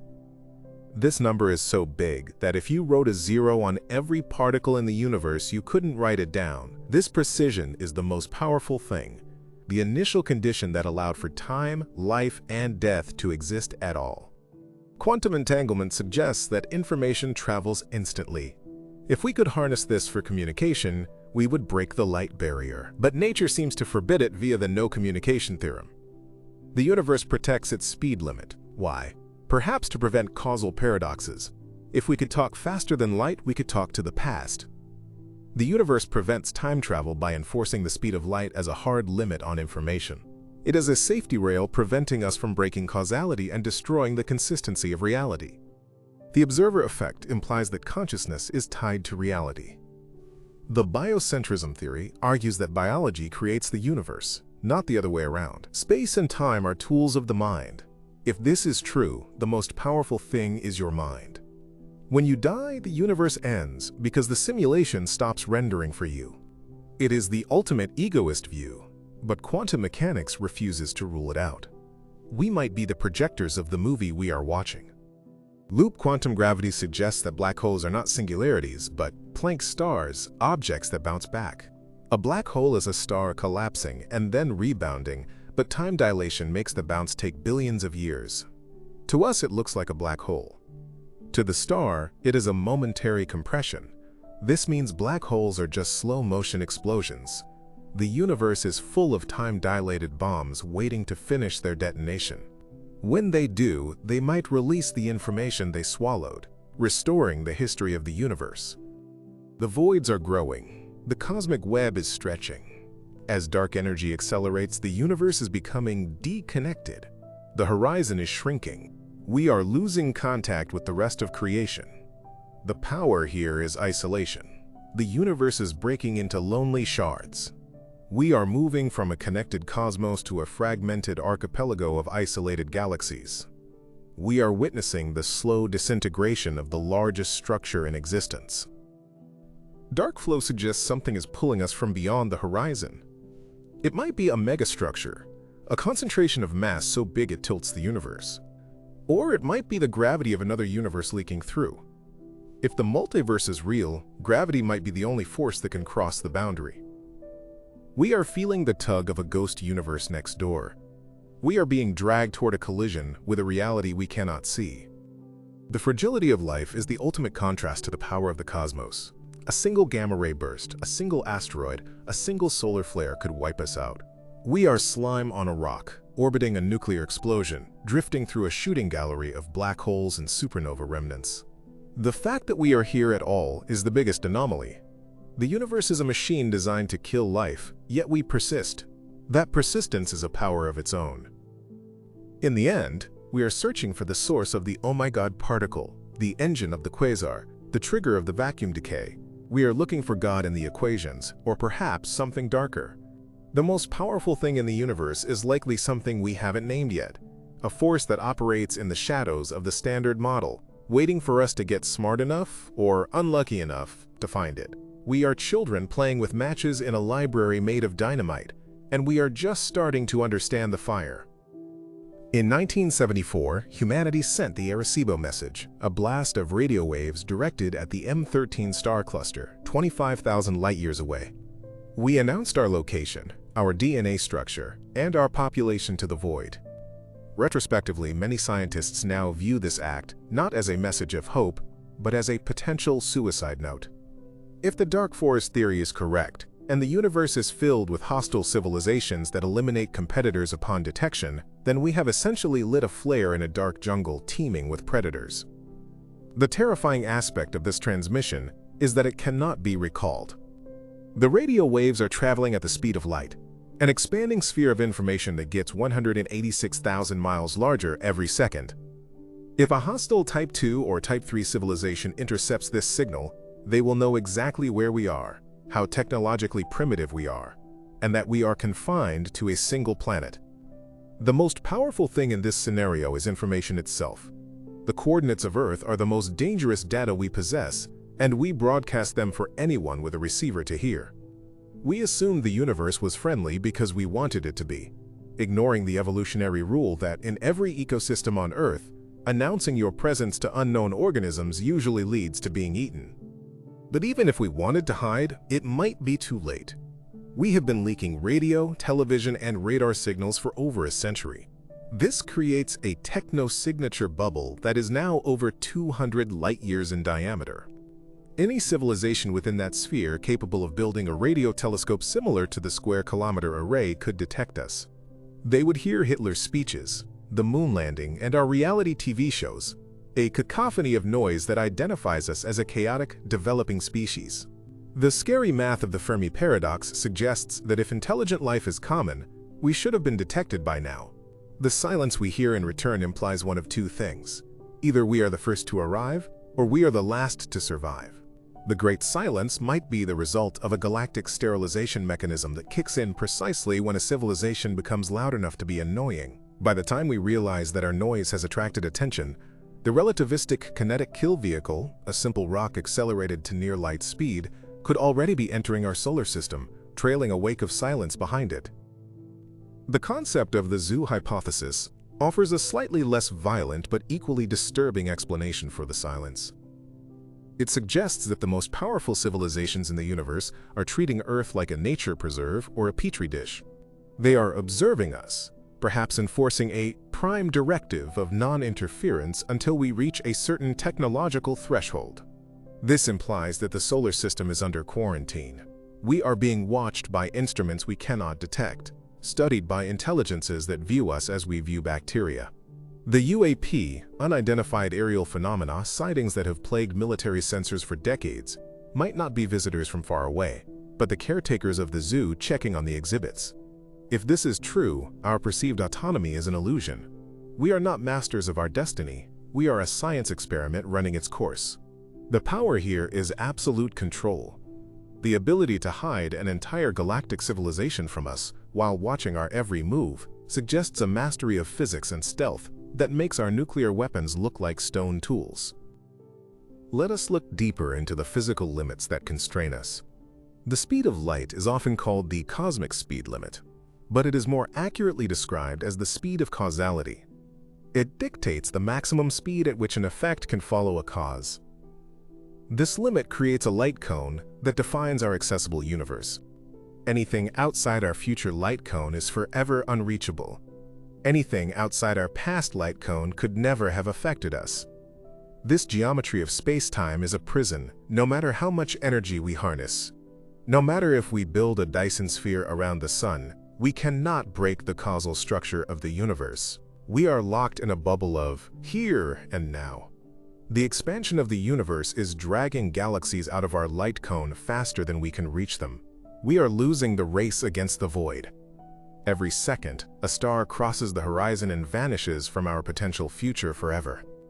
The universe is deleting its own contents relative to us, ensuring that we will eventually be left alone in a static dark void, with no record that the rest of the cosmos ever existed. The energy required to warp space, as proposed in the Alcubierre drive, requires negative mass, or exotic matter. This is matter with negative energy density. General relativity allows for it mathematically, but we have never found it in nature. If it exists, it would have anti-gravity properties. It would fall up. To build a warp drive and escape our light cone prison, we would need the mass energy equivalent of the planet Jupiter, converted entirely into this negative energy state. This is an engineering challenge that borders on the divine. If a civilization has achieved this, they are effectively gods. They could travel backward in time, creating closed time-like curves. This introduces the chronology protection conjecture, which suggests that the universe will destroy any machine that attempts to create a time paradox. The moment you turn on the time machine, vacuum fluctuations build up and destroy it in a blast of energy. The universe might have a built-in defense mechanism against time travel, a fail-safe that prevents us from editing the script of reality. We have spoken of the Big Rip, but let's visualize the Big Slurp, the vacuum decay event, in detail. If a bubble of true vacuum nucleated in our solar system, the wall of the bubble would expand at the speed of light. Inside the wall, the Higgs field would drop to a lower energy state. This would change the mass of every particle. Electrons might become massless. Protons might decay instantly. The chemistry of your body would fail before your neurons could process the image of the bubble. But the horror is that because it travels at light speed, you would see it at the exact moment it hit you. There is no warning. The sun would not go dark beforehand. The stars would not blink out. You would simply be existing one moment, and in the next nanosecond, you would be reduced to a spray of fundamental particles in a new universe with different physics. The most powerful thing is a quantum fluctuation that can delete a universe without a sound. Consider the Planet of the Dead scenario. We have discovered exoplanets that are tidally locked to their stars, like Proxima Centauri b. One side is eternal day, the other eternal night. The habitable zone is a thin twilight strip between burning and freezing, but on these worlds, solar flares are a constant threat. Proxima Centauri is a flare star. It periodically blasts its planets with X-rays 100 times stronger than our sun produces. Any life on that planet would be forced to live underground or deep underwater. It would be a planet of troglodytes, hiding from their own sun. The universe is filled with these eyeball Earths, worlds that stare unblinkingly at their stars, scorched and frozen simultaneously. It reinforces the rare Earth hypothesis that our arrangement, a stable yellow dwarf star, a rotating planet, a magnetic shield, is an incredibly rare winning hand in a galaxy full of losing tickets. The axis of evil in the cosmic microwave background suggests a preferred direction in space. This violates the Copernican principle, which states we are not special. If the universe has an axis, and that axis is aligned with our solar system, it implies we are at a significant location. Is this a simulation artifact? In video games, skyboxes are often aligned with the coordinate system of the map. Are we seeing the seams of the simulation? Or is it evidence that the universe has a topology like a donut, a three-torus, and we are seeing the light wrapping around and interacting with itself? If the universe is finite and wraps around, you could theoretically look far enough in one direction and see the back of your own head. The universe might be a hall of mirrors, creating the illusion of infinity when it is actually a small, closed box, trapping us inside its geometry. The mystery of dark matter is not just about missing mass. It is about the cuspy halo problem. Simulations predict that dark matter should clump densely at the centers of galaxies, but observations show a flatter distribution. This discrepancy suggests that dark matter might be self-interacting. It might have its own dark electromagnetism and dark chemistry. There could be an entire shadow biosphere made of dark matter interacting via dark photons, forming dark stars and dark planets right on top of ours. We pass through them, they pass through us. The universe could be two ghost realities occupying the same space, unaware of each other, except for the subtle tug of gravity. The most powerful thing might be the civilization standing right next to you, invisible, operating in a sector of physics you cannot touch or measure. The collision with Andromeda is 4.5 billion years away, but the halos of our galaxies are already touching. We are physically beginning the merger right now. The night sky of the future will be spectacular and terrifying. Andromeda will grow larger than the moon, a swirling vortex of 1 trillion stars consuming the horizon. As the supermassive black holes merge, they will emit gravitational waves strong enough to potentially disrupt planetary orbits. But the real tragedy is that by the time this happens, the sun will have expanded into a red giant. Earth will likely be a scorched, lifeless rock. The greatest light show in the history of our galaxy will play out to an empty theater. Unless we leave Earth, no human eyes will witness the birth of Milkomeda. The power of the collision is wasted on the void, a silent firework display for no one. Let's discuss the fate of the sun in detail. It is a main sequence star, which means it is burning hydrogen. But in 1.1 billion years, its luminosity will increase by 10%. This doesn't sound like much, but it is enough to trigger a moist greenhouse effect on Earth. The oceans will begin to evaporate. Water vapor is a potent greenhouse gas, so this creates a feedback loop. The Earth will heat up until the oceans boil away completely. Life will be forced into the last remaining pools at the poles, and then underground. Long before the sun expands to swallow the planet, Earth will become a sterilized twin of Venus. The most powerful thing in our immediate future is the inevitable slow brightening of our own life-giver. We are on a planet that has an expiration date, and the clock is ticking much faster than the lifespan of the star itself. After the sun dies, it will become a white dwarf, a glowing ember the size of Earth but with half the mass of the sun. It will shine only with stored heat. Any planets that survive the expansion, Jupiter, Saturn, maybe Mars, will orbit this dim blue-white corpse. This creates a second era for the solar system. If humanity survives, we might huddle around the white dwarf, capturing its fading heat.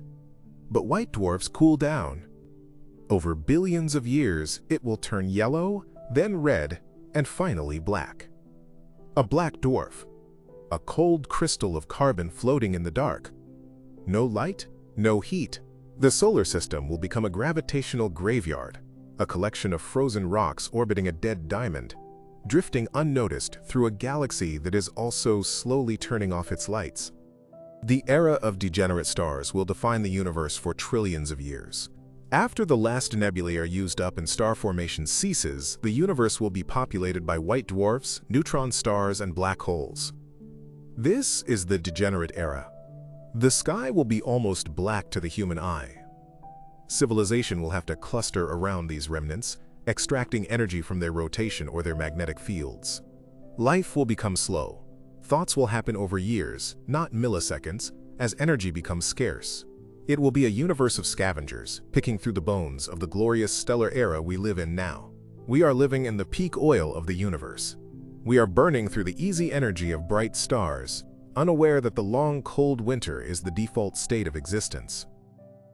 Following the degenerate era comes the black hole era. Protons will have decayed, if grand unified theories are correct, and all normal matter, stars, planets, will have dissolved into radiation. The only large objects left will be supermassive black holes and stellar mass black holes. They will roam a universe devoid of light. They will occasionally collide, releasing bursts of gravitational waves into the silence. But mostly they will just sit there, slowly evaporating via Hawking radiation. A solar mass black hole takes 10 to the power of 67 years to evaporate. A supermassive one takes 10 to the power of 100 years. This era will last longer than the entire history of star formation. The universe is essentially a black hole machine. Stars and life are just a brief flash in the pan before the long, dark reign of gravity's monsters begins. Hawking radiation is the ultimate irony. Black holes, the destroyers of information and light, are not immortal. They bleed energy. The mechanism involves virtual particle pairs popping into existence near the event horizon. One falls in, the other escapes. The one that falls in has negative energy, subtracting mass from the black hole. Over eons, the black hole shrinks. The most powerful thing turns out to be quantum fluctuations. The smallest phenomenon in physics kills the largest objects. The universe ends not with a bang, but with a pop, as the last black hole evaporates into a puff of gamma rays, leaving behind a sea of photons redshifted to near-zero energy, stretching across a space that is expanded to near infinity. This is the heat death, the state of maximum entropy. In this late universe, the concept of a Boltzmann brain becomes the dominant form of life. In the vast stretches of time during the heat death, random thermal fluctuations in the vacuum can theoretically assemble atoms into functional structures. It is incredibly rare, but time is infinite. Eventually, a brain will spontaneously form, complete with memories, float for a second, and dissolve. Because the black hole era lasts so long, the number of these freak observers will eventually surpass the number of evolved biological observers like us. This leads to the terrifying conclusion that normal life, evolution, biology, civilization is a statistical anomaly. The default mode of consciousness in the universe is a lonely, hallucinating mind born from chaos, dying in the dark. We are the weird ones for having bodies and planets. Is there an escape? Wormholes, or Einstein-Rosen bridges, offer a theoretical exit. A wormhole connects 2 points in spacetime, or potentially 2 different universes. If the universe is dying, a Type 3 civilization might try to tunnel out. But keeping a wormhole open requires negative energy to prevent it from collapsing. Without exotic matter, the throat of the wormhole pinches shut the moment anything enters it. It is a door that slams in your face at the speed of light. And even if you could keep it open, where does it go? Does it lead to a young, fresh universe? Or does it lead to a region of even higher entropy? We might be trapped in this bubble, forced to ride it all the way down to absolute zero. The energy requirements for these escape plans are the true bottleneck. To manipulate the Planck scale, to build a wormhole, or to warp space requires energy densities comparable to the Big Bang. This is the Planck energy. We are nowhere near this. Our particle accelerators reach TeVs, tera electron volts. Planck energy is 10 to the power of 19 GeV.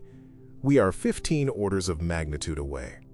It is like an ant trying to build a nuclear reactor. Unless there is a shortcut in the laws of physics, a backdoor in the code of reality, we are energetically confined.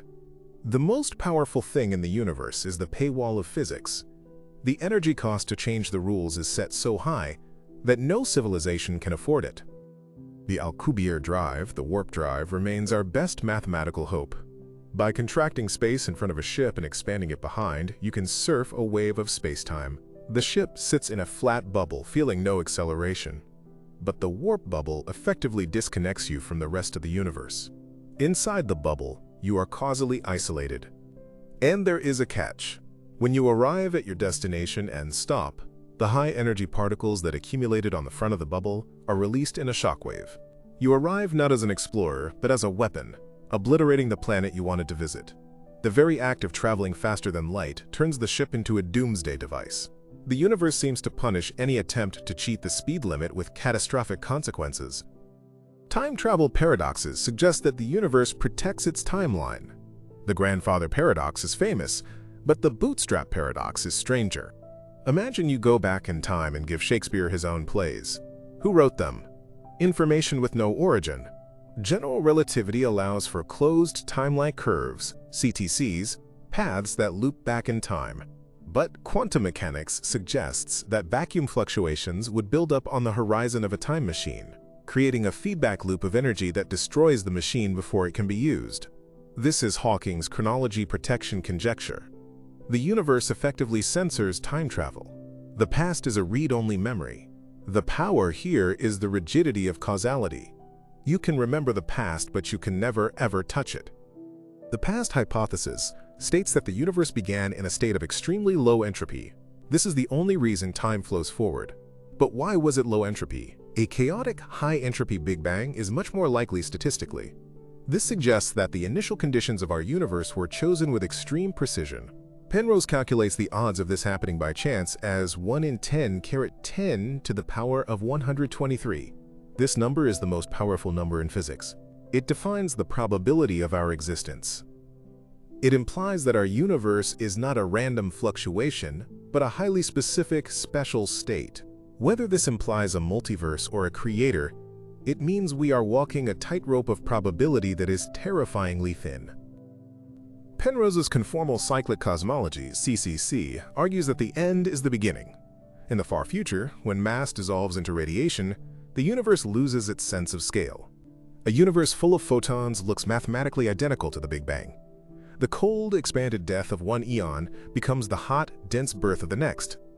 We are living in the aftermath of a previous universe's death. The spots in the cosmic microwave background might be the Hawking points, the ghosts of supermassive black holes from the previous universe that evaporated. We are looking at the fossils of a cosmos that died trillions of years ago. The power is the cycle itself, an eternal recurrence where nothing is ever truly new, just recycled energy from the grave of the past. The Big Bounce is a variation of this. If gravity eventually wins over dark energy, the universe crunches down. But quantum gravity prevents a singularity, causing a bounce. This implies the universe breathes. Expansion, contraction, expansion. But in each cycle, entropy increases. This means the cycles cannot go on forever. The universe gets tired. Eventually the bounce fails. Or, the cycles are getting longer. We might be in the 50th cycle or the billionth. We have no way of knowing. We are trapped in a lung that has been hyperventilating for eternity. The most powerful thing is the force that reverses the collapse, the quantum pressure that saves reality from being crushed into nothingness. If we are in a simulation, the glitches might be the fundamental constants themselves. Why is the speed of light exactly 299,792,458 meters per second? Why is the Planck constant what it is? In code, these would be global variables defined in the header file. If the simulation is running out of memory, we might see optimization artifacts. The holographic principle suggests the 3D universe is a projection from 2D data. This is efficient data compression. Are we being compressed? Is the expansion of the universe just the system allocating more memory addresses for the simulation to run into? The frightening thought is that a simulation can be turned off, paused, or rebooted at any time. The end of the world is just the user hitting the escape key. The cosmic horizon is the ultimate wall. We can see 46 billion light-years away. Beyond that, the recession velocity exceeds the speed of light. We can never send a signal there. We can never receive a signal from there. There could be a war raging between Type 4 civilizations just 1 light-year past the horizon, and we would be completely blind to it. We are isolated in a patch of causality. The universe is likely infinite, but our experience of it is finite. We are trapped in a lighthouse beam in the middle of a dark ocean, unaware of the leviathans swimming just outside the light. The power is the unknown, the infinite potential of the unobservable universe that surrounds us. We started this journey looking for the source of the oh my god particle. We traced it to active galactic nuclei, to blazars, to the violent accretion disks of supermassive black holes. But the truth is, even these engines struggle to explain the energy of that single proton. It might have come from a topological defect, a breakdown in spacetime itself, or it might be evidence of physics beyond the standard model. The fact that a microscopic particle can carry the energy of a macroscopic object is a hint that the universe has gears we haven't seen yet. We are finding bullet holes in the wall, but we still haven't found the gun. The energy of a quasar is the most efficient energy generation known. Up to 40% of the mass of infalling matter is converted to energy. Compare that to nuclear fusion, 0.7%, or burning coal, 0.0000001%. The universe runs on gravity. The collapse of matter is the ultimate power source. We are trying to build fusion reactors, but the universe laughs at us. It builds gravity reactors. If we could harness the power of a black hole, we would be a Type 2 civilization instantly. But getting close enough to install the generator means dancing on the edge of a precipice from which there is no return. The power is there, but it is guarded by the event horizon. The magnetar's magnetic field is a quantum object.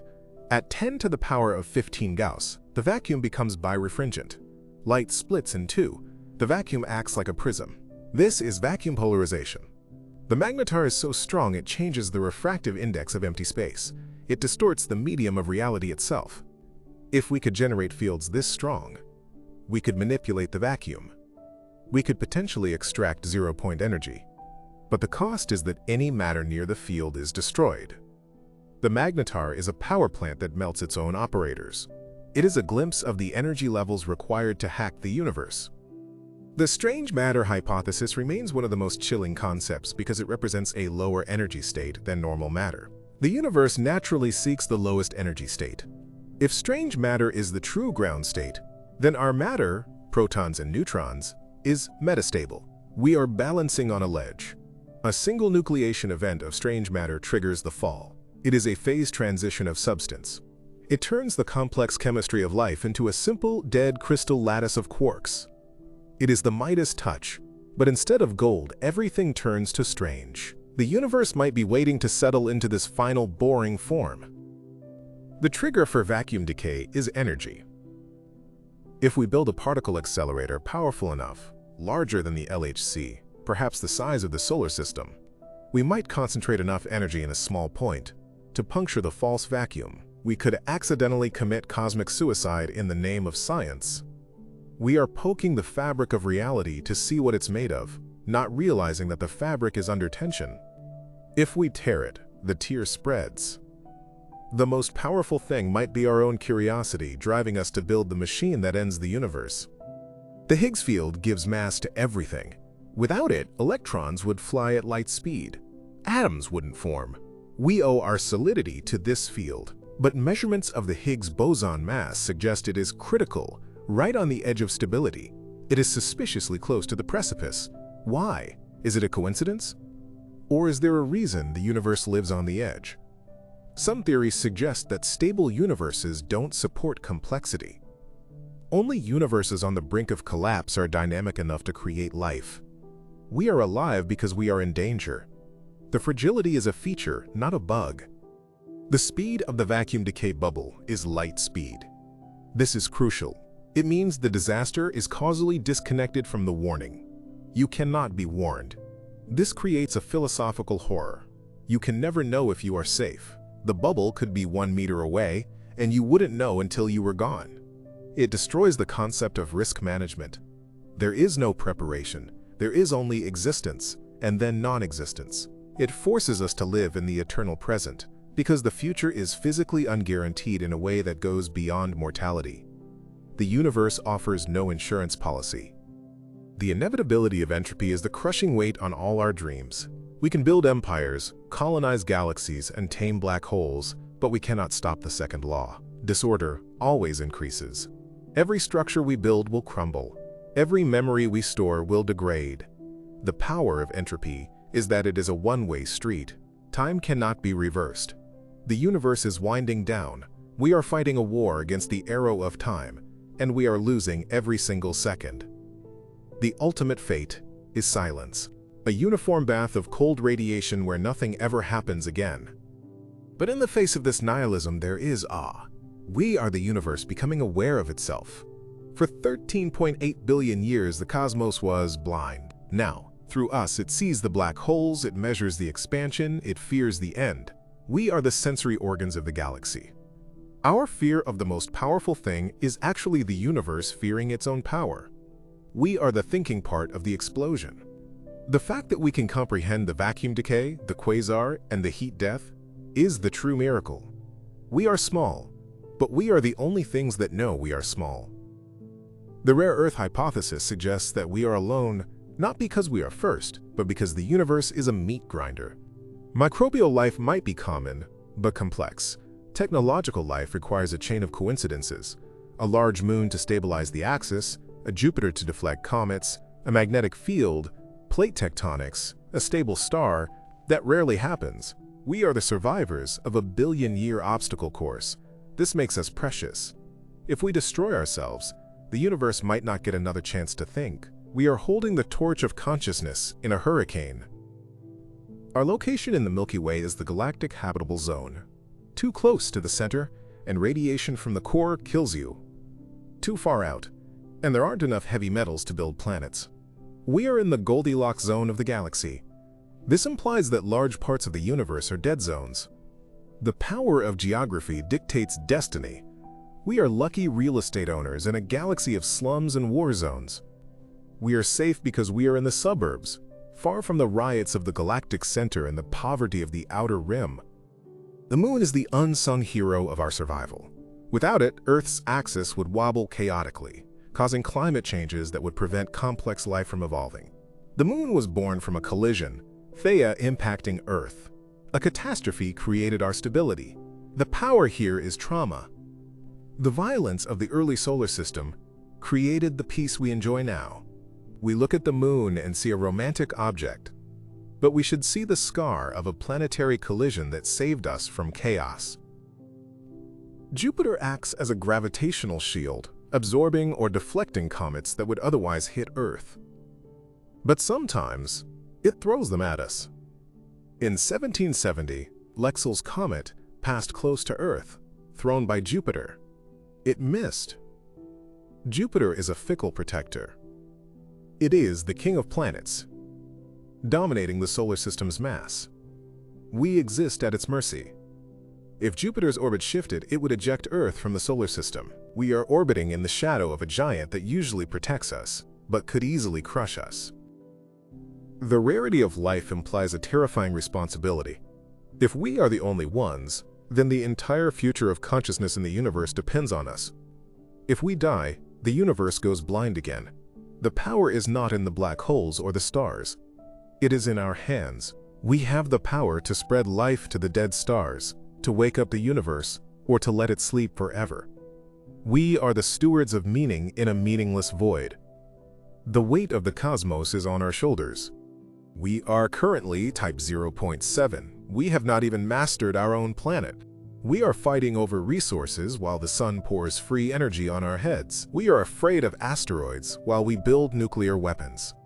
The most powerful thing is our potential, but also our stupidity. We are in the technological adolescence phase, where we are smart enough to build the button, but not wise enough not to push it. The great filter is staring us in the face. Will we become a Type 1 civilization, or will we become a layer of radioactive sediment in the rock record? The overview effect experienced by astronauts changes their brain. Seeing Earth as a fragile blue marble in the black void makes borders and wars seem insane. We need a planetary overview effect. We need to realize that we are all crew on a spaceship traveling through a hostile universe. The threats, gamma-ray bursts, asteroids, vacuum decay, do not care about our nations or ideologies. They care only about physics.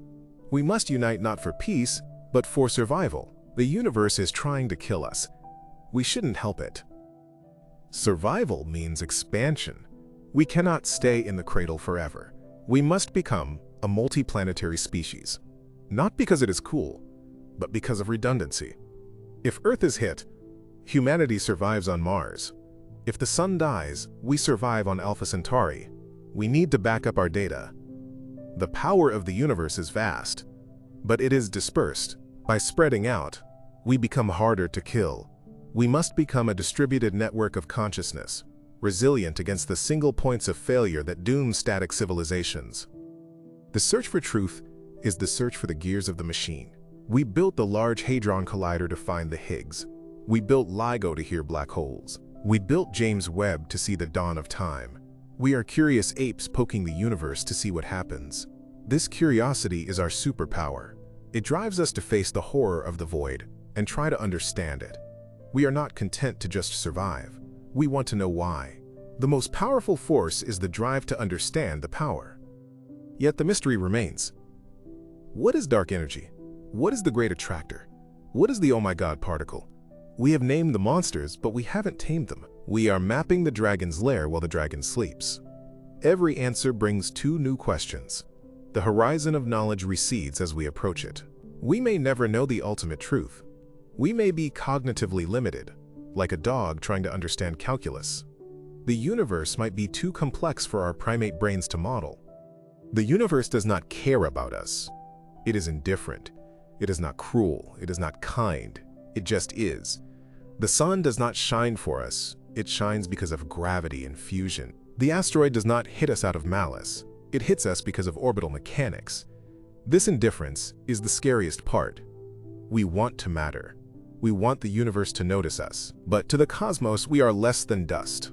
We must create our own meaning, our own purpose, in a universe that offers none. Carl Sagan said, "We are a way for the cosmos to know itself." This is the profound truth. Without life, the universe is just rocks and gas interacting in the dark. With life, it becomes a story. We are the narrators of the epic.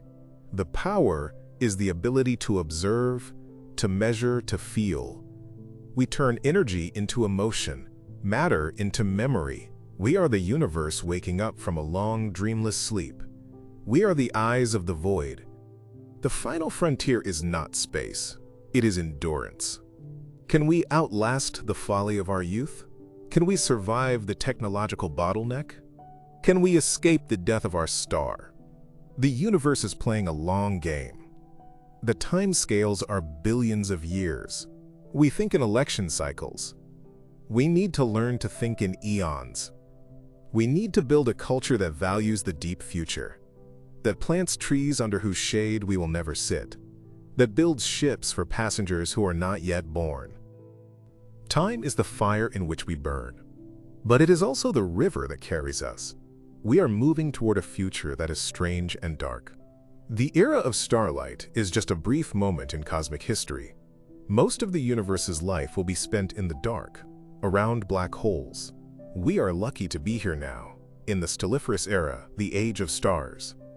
We are witnessing the golden age of the universe. We should not take this light for granted. It is a temporary gift. So, what is the most powerful thing in the universe? It is the oh my god particle speeding across the void.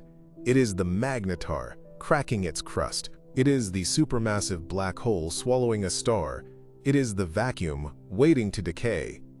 But above all, it is the silence.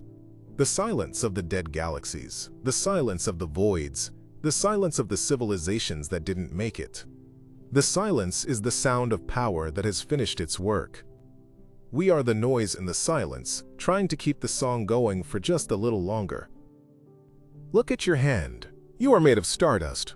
The atoms in your body were forged in the cores of dying stars and blown across the galaxy by supernovae. You are a nuclear waste product of the universe's most violent events.